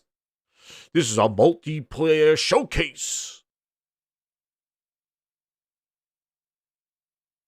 That's bold. You're so bold. But then when finally actually somebody shows next generation games and gameplay and partnerships, you jump on and go, us too, on Twitter. Again. Not bold. That's bitch. You son of a bitch. That's exactly what it is. And that makes me even more eager to see what this July event is from them. Because you think Halo's going to hone it down with Bonnie Ross scaling it back? People saying it's going to be free to play, Battle Royale? Excuse me, what? You think Double Fine's new game is after they do Psychonauts, which is a goddamn multiplat? That Double Fine, who ran to Kickstarter, is gonna make a Ratchet and Clank. The Initiative with 44 people. We got just about half of them in here. Quadruple A game. Do you think they're ready? Oh, they're making Perfect Dark. Really? Are they? Oh, Fable, they're making. Even if this is it, you look at what Sony has done. You look at Microsoft announces Fable, Perfect Dark, Halo, and Forza. Does it move the needle? Does it? The most powerful console in the world didn't move the needle when people thought it was power. You think Halo, Fable, Perfect Dark is going to move the needle? All it's going to do is probably pacify some people that held out and hope. But Microsoft has doing nothing to attract new customers and grow their Xbox console install base. They're not things like where Sony getting a Bethesda game, getting 2 Bethesda games, getting Square Enix exclusive games. Those timed exclusives, those matter. Because those are games that you're playing on your brand new PlayStation 5 that Xbox is not playing. They're playing Booga Studios' new game. Meanwhile, you're playing Square Enix's exclusive game for PlayStation 5. Oh, but you know Booga Studios. They made the great game Blair Witch. How long did you play that fucking game? I played it for 15 minutes. It was garbage. Oh, but it was in Game Pass. No deal. What Sony did today was that they took a large can of whoop ass, turned that sumbitch sideways, and shoved it right up Xbox's candy ass. That's exactly what they did today. They didn't stumble. They didn't fumble. They showed a solid, balanced show. The design of the console, that's futuristic looking, that looks like they gave a shit, that looks like it's expensive. And then on top of that, once they had that knife dug in real hard, real deep, they twisted it and said, oh, and here's a discless one. Boom. Now we're flexible on price, bitch. Phil Spencer never said we're never going to be beat on price.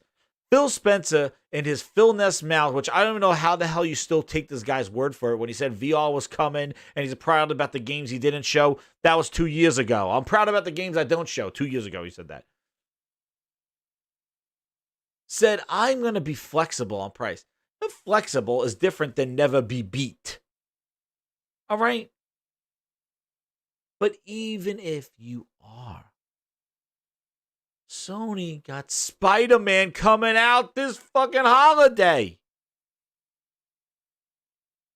Spider-Man Miles Morales coming out this holiday. And if that Ratchet and Clank is launched now, that's the only negative thing I have to say is that Sony was not clear on what their launch is looking like. We're just assuming on what's said at holiday and stuff like that. But I want what they'll, and usually they don't confirm their launch lineups, both of them, until like a month or two before, or when they announce the pre-orders. Like, here are the launch games that are coming out. But people were hoping that this Sony show would have turned into one of those Xbox 2013s. And it didn't. And you know what? Going into it, I was really hyped. I was like, you know what? I'm excited for somebody to really show me why. Because I heard for a year and a half about the console's not important. Go get your clip-ons, your strap-ons to your controllers. Play on a cloud. Cloud's the future. Game Pass subscription gaming is where it's at, and then nobody like. I was just tired of hearing that for so long because Microsoft just couldn't stop talking. And finally, Sony just said, hey, here's next-gen exclusive games. We're not doing this. We're going to make games for PlayStation 4 for the next 2 years. We're not talking about scalability. We're not talking about playing Crimson Skies on the OG Xbox with no online on your new $500 console and 4:3 screen. Not even a widescreen support. And that's the thing. And this is just talking about next generation. You could preload Grounded on the 16th. You know, a game that's going to be an Xbox preview and Game Pass. Doesn't have any campaign, but it's Obsidian's new game. Come on. In a few hours, you're going to get Last of Us 2 scores. Next week, you're going to be playing Last of Us 2. That's probably going to look better than any game we've ever seen this generation. Maybe up in the par with Horizon Zero Dawn. And Last of Us 2 is a game that's a great generational crossover. That game looks incredible right now on a PlayStation 4. It'll be even better on a PlayStation 5. You think Crackdown 3? Well, what more can that game look on an Xbox Series X? And nobody's playing that game. Look how many people, if you just go to Twitch right now and look and see how many people are playing Last of Us 1 and how many people are playing Gears 5. It's night and day. The interest is there. Oh, Pug says Godfall and Spider-Man are going to be launch titles. Dude, and if Ratchet is there, or Gran Turismo, 343 has a lot of work to do with Halo. They pissed off a lot of people.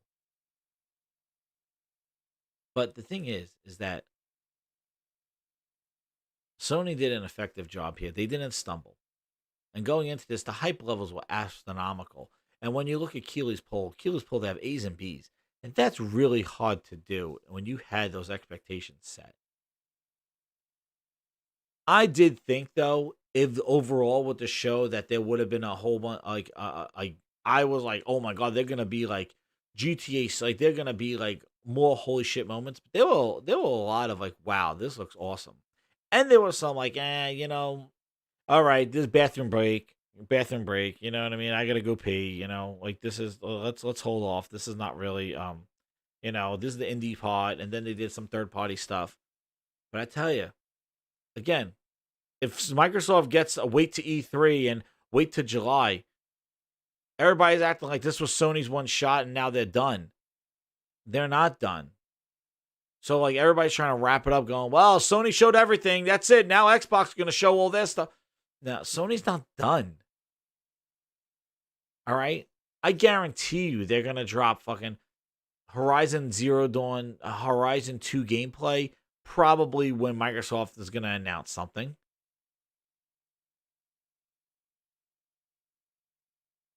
They're going to show Horizon 2 gameplay.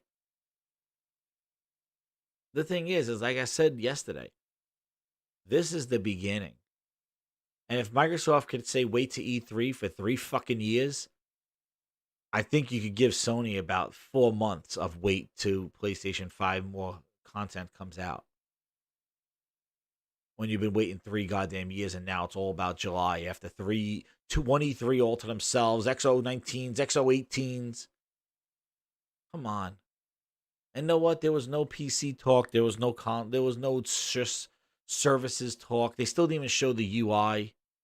Exactly, Mr. Modern. Sony's message is very clear.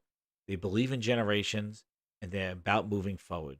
Jim Ryan looked confident. He said, enough of me. Let the games do the talking. And I was like, you took the words out of my mouth. It's always been about the games, and they showed the games. Microsoft showed games too. But the thing is that Sony showed games that people want to play. Microsoft showing games that people like, I'll play that in Game Pass. And that is the problem. That's the problem. And the thing is, Sony didn't stumble. And they twisted that knife deep with having that all digital, because I think that is definitely going to... Microsoft's going to have to adjust. That Sony had come out with 2 SKUs. And it's clear. It's the PlayStation 5, a discless one, and a disc one. It's not... We released the S in 2016. Now in 2019, we're going to release an S without a hard drive. It's like, wait a second. You released this console 3 years. You released this console 6 years ago. Now you're putting out one without a hard drive, without a disk drive, and it's the same form factor. Like, that's the problem. Like, that Xbox Series S, the sad edition, they should have used that console and maybe made it smaller, like a Fire Stick, or not a Fire Stick, but like make it like a small box, like a Fire TV. Because that was so goddamn old. Like, you basically ripped out the hard drive, you ripped out the disk drive to the Series S, to the Xbox One S, which has been out on the market since 2016, 2015, 2016. And 3 years later, and 4 years later, you basically you just say, here's the same looking thing. That was the confusion. Like, why didn't they do a diskless X? Because they just announced the X. You do a diskless one and use that as your transition console into the Series X. That was a confusion with the old digital. Why would you do a digital of the shittiest box? Sony coming out with a PlayStation 5. I'm telling you, this reminds me so much of the friggin' Xbox 360, the double strategy. You got the premium version and you got the diskless version. You got the one that comes with the stand and the hard and the disc drive, and you got one that comes out without a disc. Yeah, shout out to the 33 grinders, man. It's a late night, man. It's a late night, but it was a big day. And finally, we got a taste of next generation. Hit that like button. Hit that notification. Hit that subscribe button. We're burning that midnight oil with the grinds after dark. But that really, yeah, hey, what's up, guys? Code. Lockhart about to be the same. Fuck up. Why not use, exactly. Like, why, again, Lockhart is, and I'm telling you, it's because the mentality, guys, Code. The thing is that Phil is looking to he's looking for, it's all about, actually, it's the ultimate mantra of quantity over quality. Sony's giving you quality, while Microsoft is searching for the quantity. And probably right, because Microsoft has not sold enough. Hence why they had to go to PC, because the console dried up. And now they have to compromise the console that did not give them the numbers that they needed to yield. So they had to go up the PC tree, and they got to go to the mobile tree, because the console is dead to them. The console is not showing any growth. And that's why they're looking for quantity. So that's why they'll flood the market with hardware, and they'll do like cheap, weak versions of their consoles, because they're trying to get more people to buy their services. Mr. Martin searching on page 6 of the Steam Summer Sale. That's right. That's where you're getting your games from. But people say, from what I'm hearing, the July event. July, like, listen.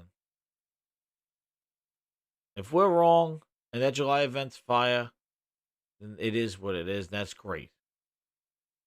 But what Sony's shown and the levers that Sony has right now, that July show, Microsoft will have to come out with a friggin' miracle to even turn heads to get people interested. And they've been flopping around so many hardware. Inside Xboxes, XO19s, even E3 2019. Just did not deliver. And they're going to do it on an Inside Xbox 2020 in July.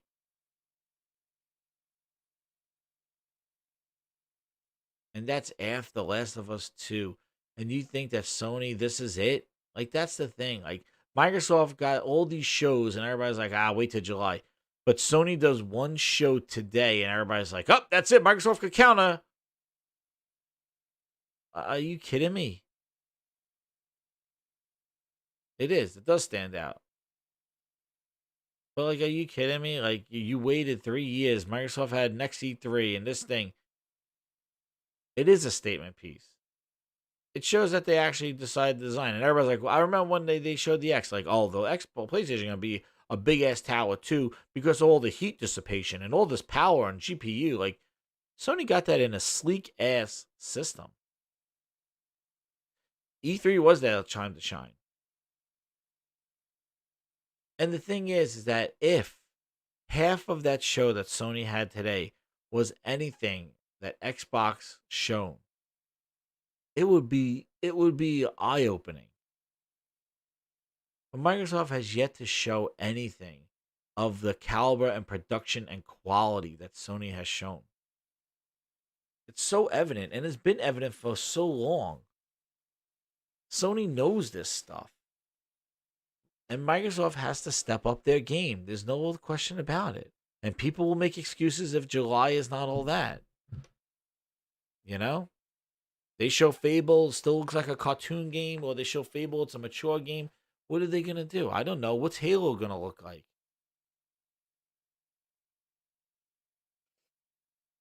If Halo was so infinite, then why the hell we haven't seen anything on it? And we got to wait till July. I said yesterday, Phil should have dropped the trailer to Halo yesterday. What are they waiting for? Or Hellblade 2. Show some gameplay of Hellblade 2. We already seen the game. I'm sure Hellblade 2 is going to look good. But you want to know what? Hellblade 2 is not going to be no epic Uncharted game. It's not going to be no big-ass game. It's going to be a 10-hour, 8-hour game like the other one was. You know? Unless they really turn it into a huge thing, because they got Game Pass to worry about, guys.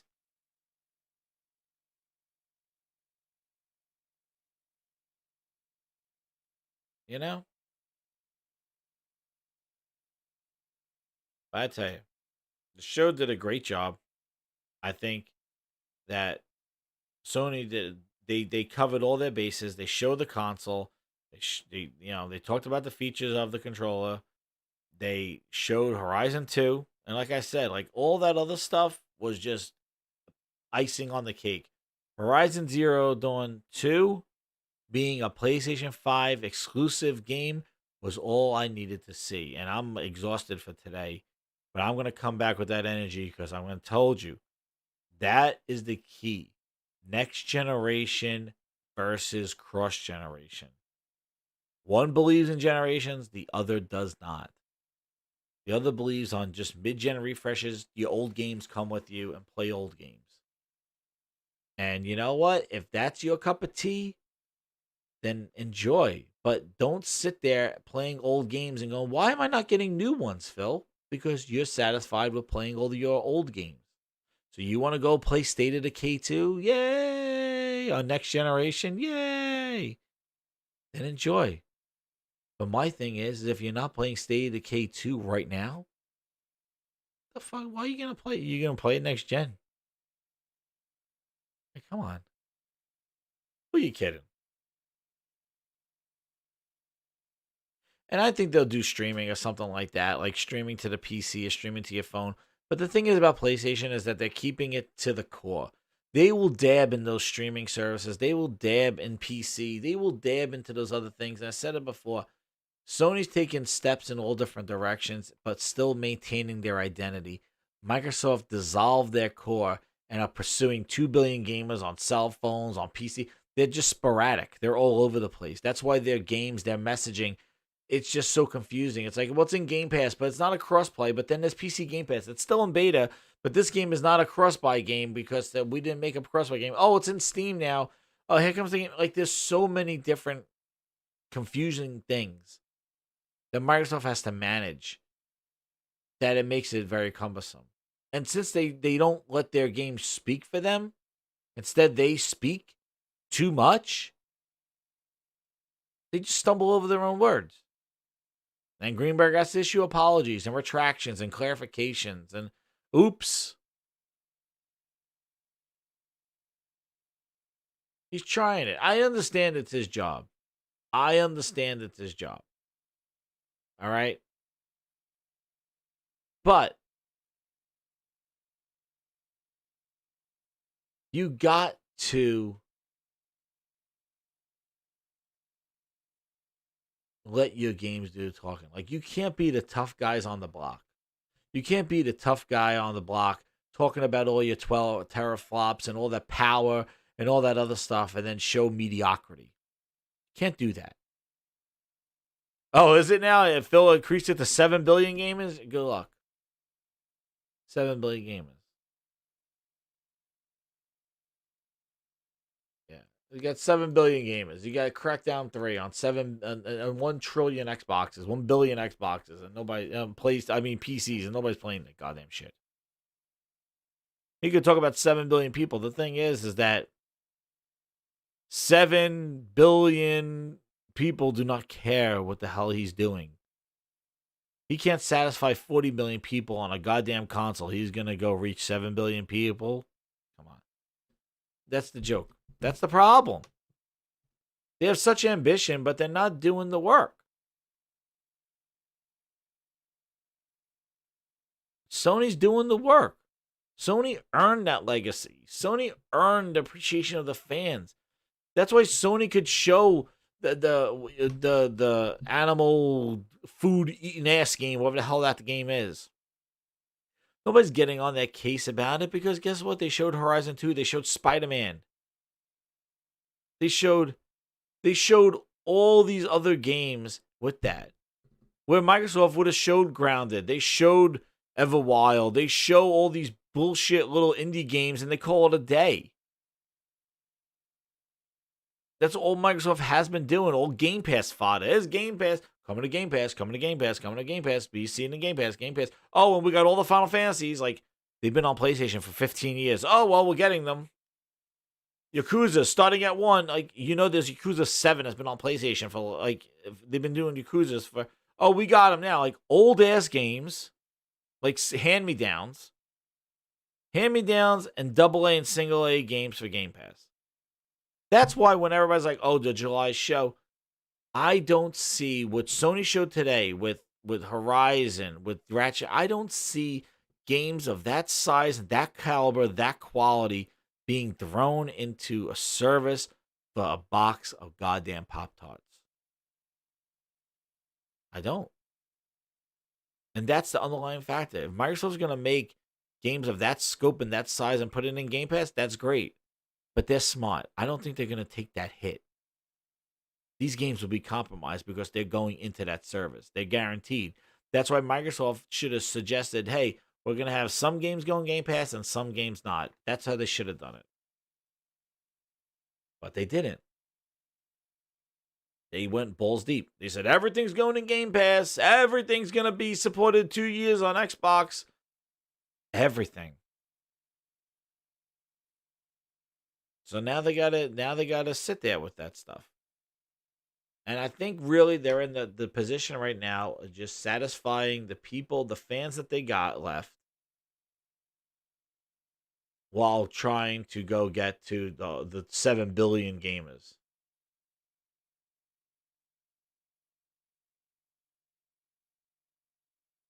That's the problem.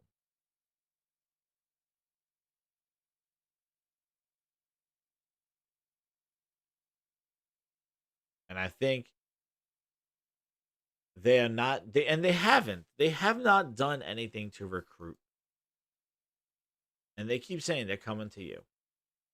Yeah, that's right. 100 million is tough. It is tough to get.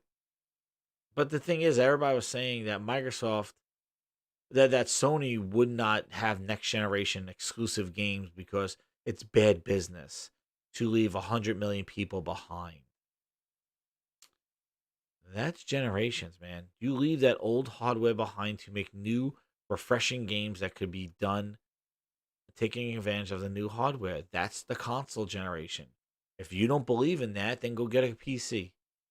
Or that's what Xbox is doing. They don't believe in generations like that. Even though Greenberg says we believe in generations of games, he's talking about old-ass games on new hardware. Sony's talking about new games for new hardware. So they're still supporting them in the fact that they maybe don't make a PlayStation 4 port or something like that. But these games are designed and built for the PlayStation 5. That's how they're going to get you to upgrade. You know, if Apple keeps making the 4 and the 5 and the 6 and the 7 that basically do the same thing and there's no upgrade, nobody's going to upgrade. But they make each upgrade different because they say, oh, well, this one has a better camera. This one has 3 cameras. This one has a wide-angle camera. They add features to make you buy. Exactly. Keep your old console. And that's what I was saying today. Like, I was saying that today on Salty's podcast. Like, I was just like, when you're like, oh, Lockhart needs to exist because anybody who wants to jump into next gen but can't afford it will buy a Lockhart. And I'm like, no, they would just stay on the console that they own already because there's no new games. There's no games that they can't play from Microsoft Studios on those consoles. Like, I can understand a purpose of a Lockhart if the Lockhart and the Series X had their own Xbox One games, Xbox Series games, right? Well, Microsoft's making games for next generation. You need two next generation. But Microsoft's not making next generation games. They're making current generation games that are scalable to work on the strongest hardware and on the weakest hardware. So what's the purpose of a Lockhart then? It's not like you need the new CPU to, like, for what?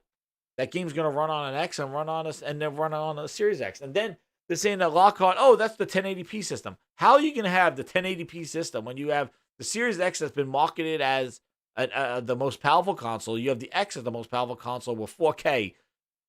A Lockhart, people are going to be like, oh, well, it's stronger, but it's less resolution. It makes no sense. But I don't want to talk about the Lockhart anymore because the thing is that it's dead. And it better be dead because it's going to be dead if it does come out because it makes no sense. And Microsoft messaging sucks. Microsoft's not going to know how to market that thing anyway. And like I said before, they're going to use Xboxes to form the lines to go pick up your PlayStation. They're going to say, okay, well, yeah, see that line of Xboxes right there? Just stay in between those two rows of Xbox boxes and you go pick up your PlayStation 5. That's what they're going to do. They're going to build friggin' forts in the stores of Xboxes because nobody's going to buy them. Because Halo is going to be playable. Hear this. You're going to be able to play Halo Infinite at midnight, taking a shit on your toilet bowl, a midnight shit, on a 5-inch phone with a strap-on controller. That you're going to have to put on your pants, get in a car, drive down to Best Buy or GameStop to pick up a Series X to play Halo when you could play it at midnight on your PC or taking a dump. Where's the urgency in that you need a next-gen console? That's why it's not their future. They don't care. Just look at the design. They don't care. The big fucking shoebox. They don't care. Jesus, grinders. Almost 40 grinders watching. Guys. I'm losing my voice here. I've been talking all day. My neck hurts from having these headphones on all day. But I'm putting this show on for you guys because I had to get out these thoughts because this shit was rolling through my head all day. Because this is what I've been building up for. Is the fact is I needed to see what Sony was doing because I was told for a year and a half they're doing just everything that Microsoft is doing. Didn't you hear that too? Didn't you hear that? Sony's doing everything that Microsoft's doing. Hit that like button, guys. Let's get up to 40 likes before we get out of here. They're doing everything that Microsoft's doing. And now they just came out today and showed that they're not. They came out today and said, nah, we're not doing what they're doing. Here's some next-gen exclusive games. Boom.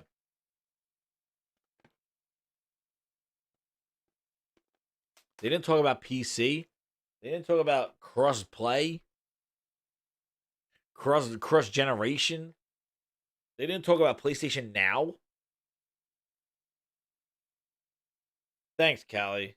You know, I just, the thing is like, you know, people just say, hey, you're skeptical and all this stuff. The thing is like, it's honestly how, if you are a really strong Xbox, like a true Xbox fan, you would have to, maybe you don't feel as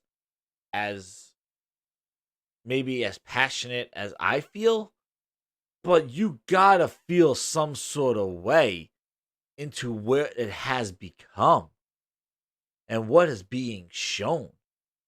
I don't understand how people just do a blind eye and just blindly accept it just because you're a fan. Like, I'm a New York Giants fan. And if Eli Manning's throwing interceptions, I'm like, get him the fuck out of there. I'm not an Eli fan today.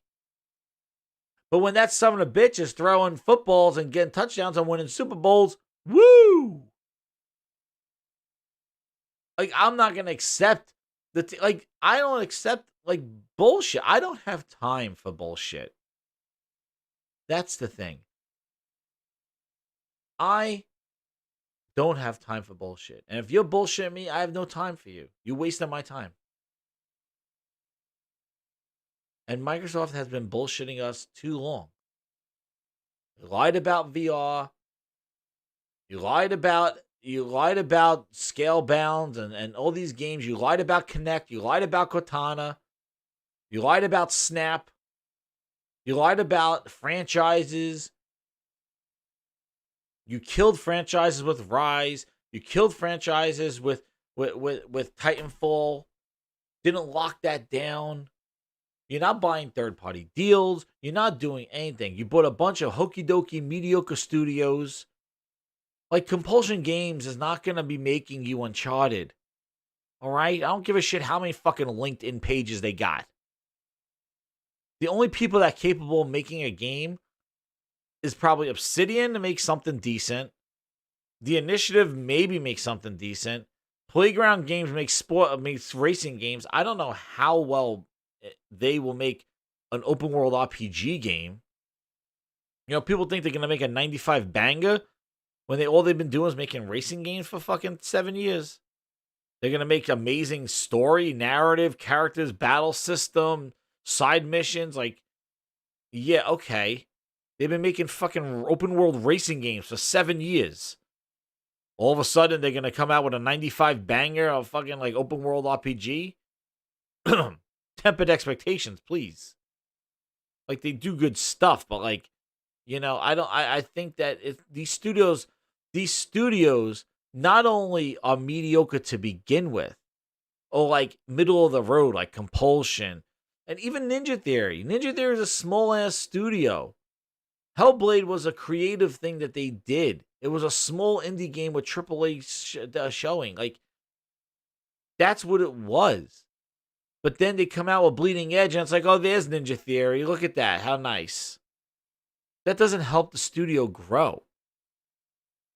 And these studios, Initiative, you think the Initiative, they're putting a bunch of guys, they're going to make a banger game day one. They're going to probably need some time. Maybe their first game is not a banger. You know, these studios need time, not only to make one game, but they're going to have to learn from that game. So their first game out the gate probably won't be that good. It might not be. Look at Uncharted 1 compared to what Uncharted is now. You know, it takes a studio. It takes somebody to believe in them. And look at Sumo Digital. As trashy as they were, they did Crackdown 3 and then go, look, they made Little Big Planet. It has to do with the confidence and oversight of the publisher. Microsoft, I feel, doesn't know what the gamers want. They're disconnected. Therefore, they ship games in hot. They don't give people what they want. Sony seems much more connected to what their fans and what gamers want, and that's why they're more successful. Nintendo's the same way. They know what their fans want. They know what will sell. They're willing to take some risks, and if those risks don't pan out, then they go, we learned let's not do it again. And Microsoft just doesn't understand what their fans want. They think they just want to just hug Phil and go out to dinner with Greenberg. That's what Xbox has become, and that disgusts me. That's not that's nice that you're cool with the community, but you don't know what? Think about a celebrity, or think about a musician. Think about a musician that the music sucks, but they go, hey, why don't you come to my fan club? That's nice of you, but I don't like any of your songs. And that's kind of what Microsoft is doing. They're basically, they're giving you horrible games, but they're nice to you on Twitter. So it's oh, well, yeah. They're not your friends, man. It's nice that they embrace the community, but embrace the community and have something to talk about. Like have a great game and do the community. But don't compensate you giving us bullshit games and say like, but you retweeted my tweet, so I like you. The caller says Phil stepping down. He might. You know what? He's there for 30 years. You know what, Carlos? That might not be too far fetched. Like after he drops the Series X, maybe like next year sometime he retires. He's there for 30 years, so he's probably gonna get a great severance thing. You know, he might. Greenberg's go to my funeral. But maybe, you know, I could see him like after he drops the Series X, like just kind of, I don't know. He kind of don't give a shit anymore though. And you definitely see he's getting up there in the age. Like the age, it's really getting to him. Definitely from if you look at him from the launch of the Xbox, and then he has really aged since he became head of Xbox. Like it's been rough. Like he's like I saw him in that picture. He's hurting. I think the Xbox is sucking his soul.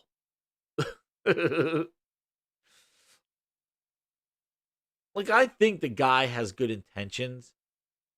I just think that Microsoft is pulling too many strings right now.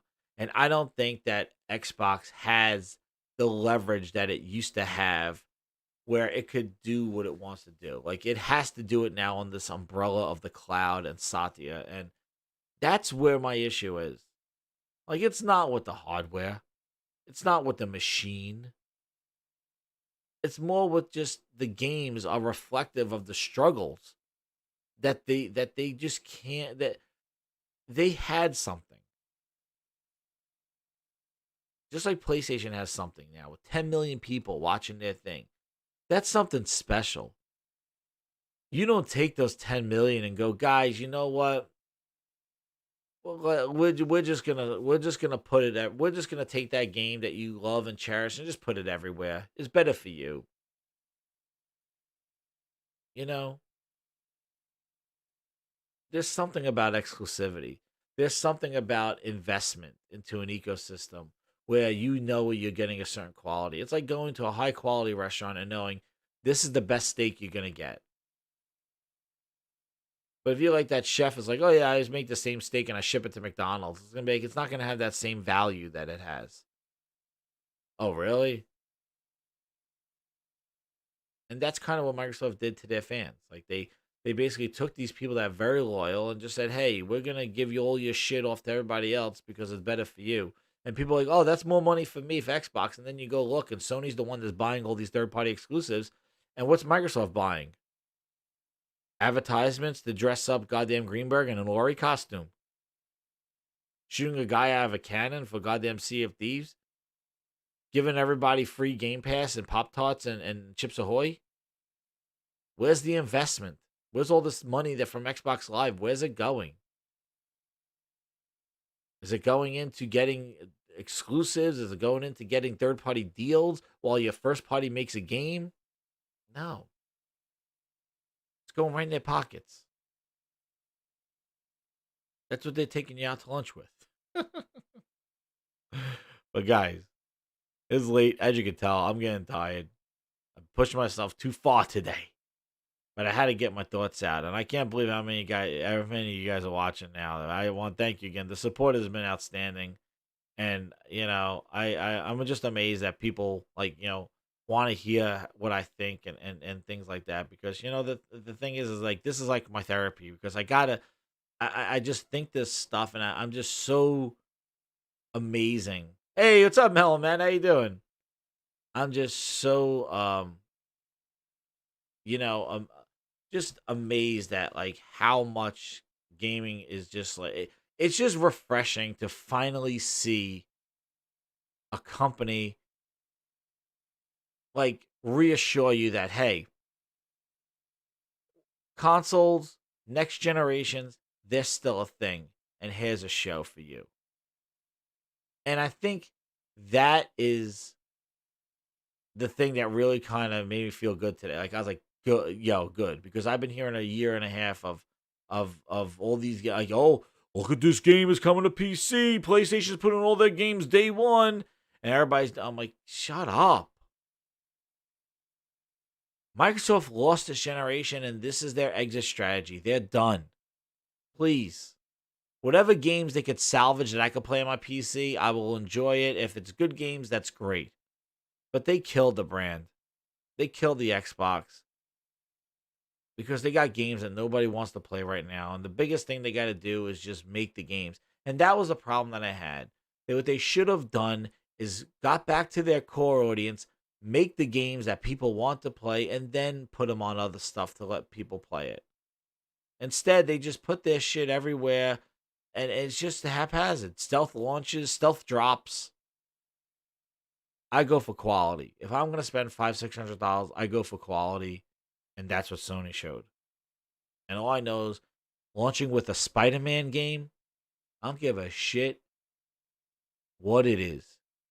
Spider-Man Miles Morales launching with the PlayStation 5.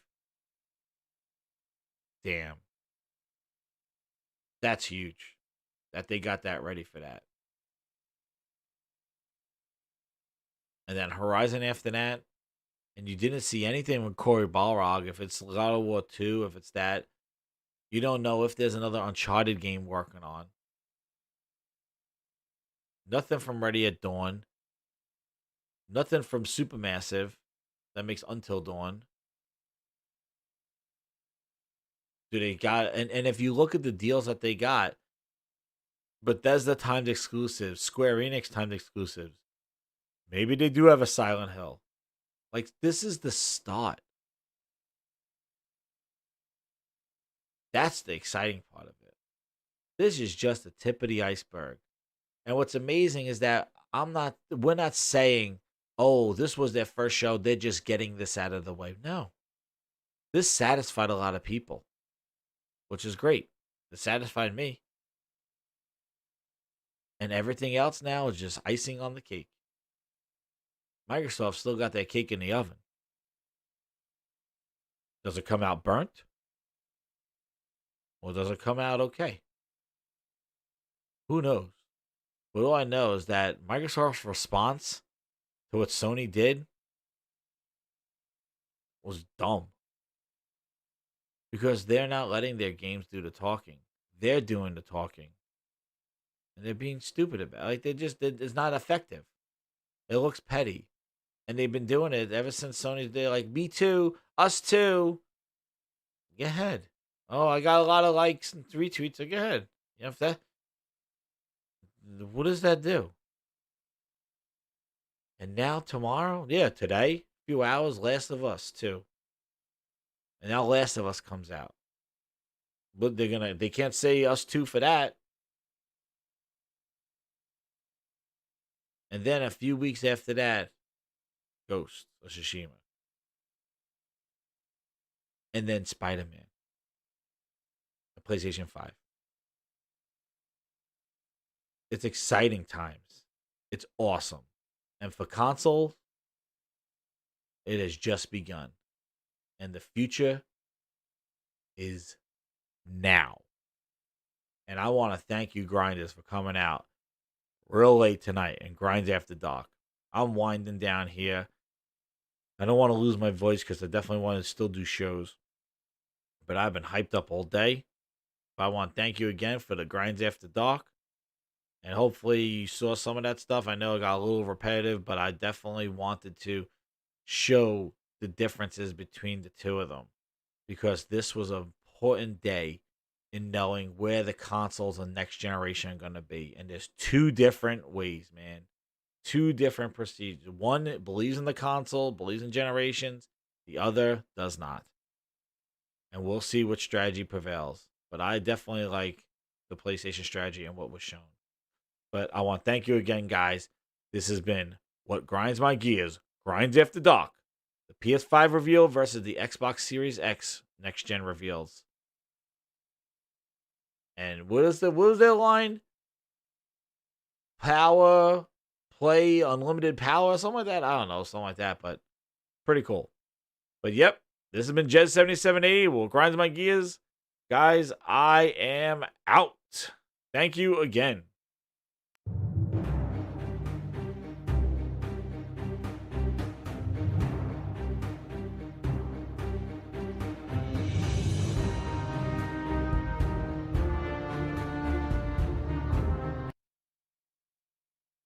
And hit that subscribe button. Thank you. Talk to you guys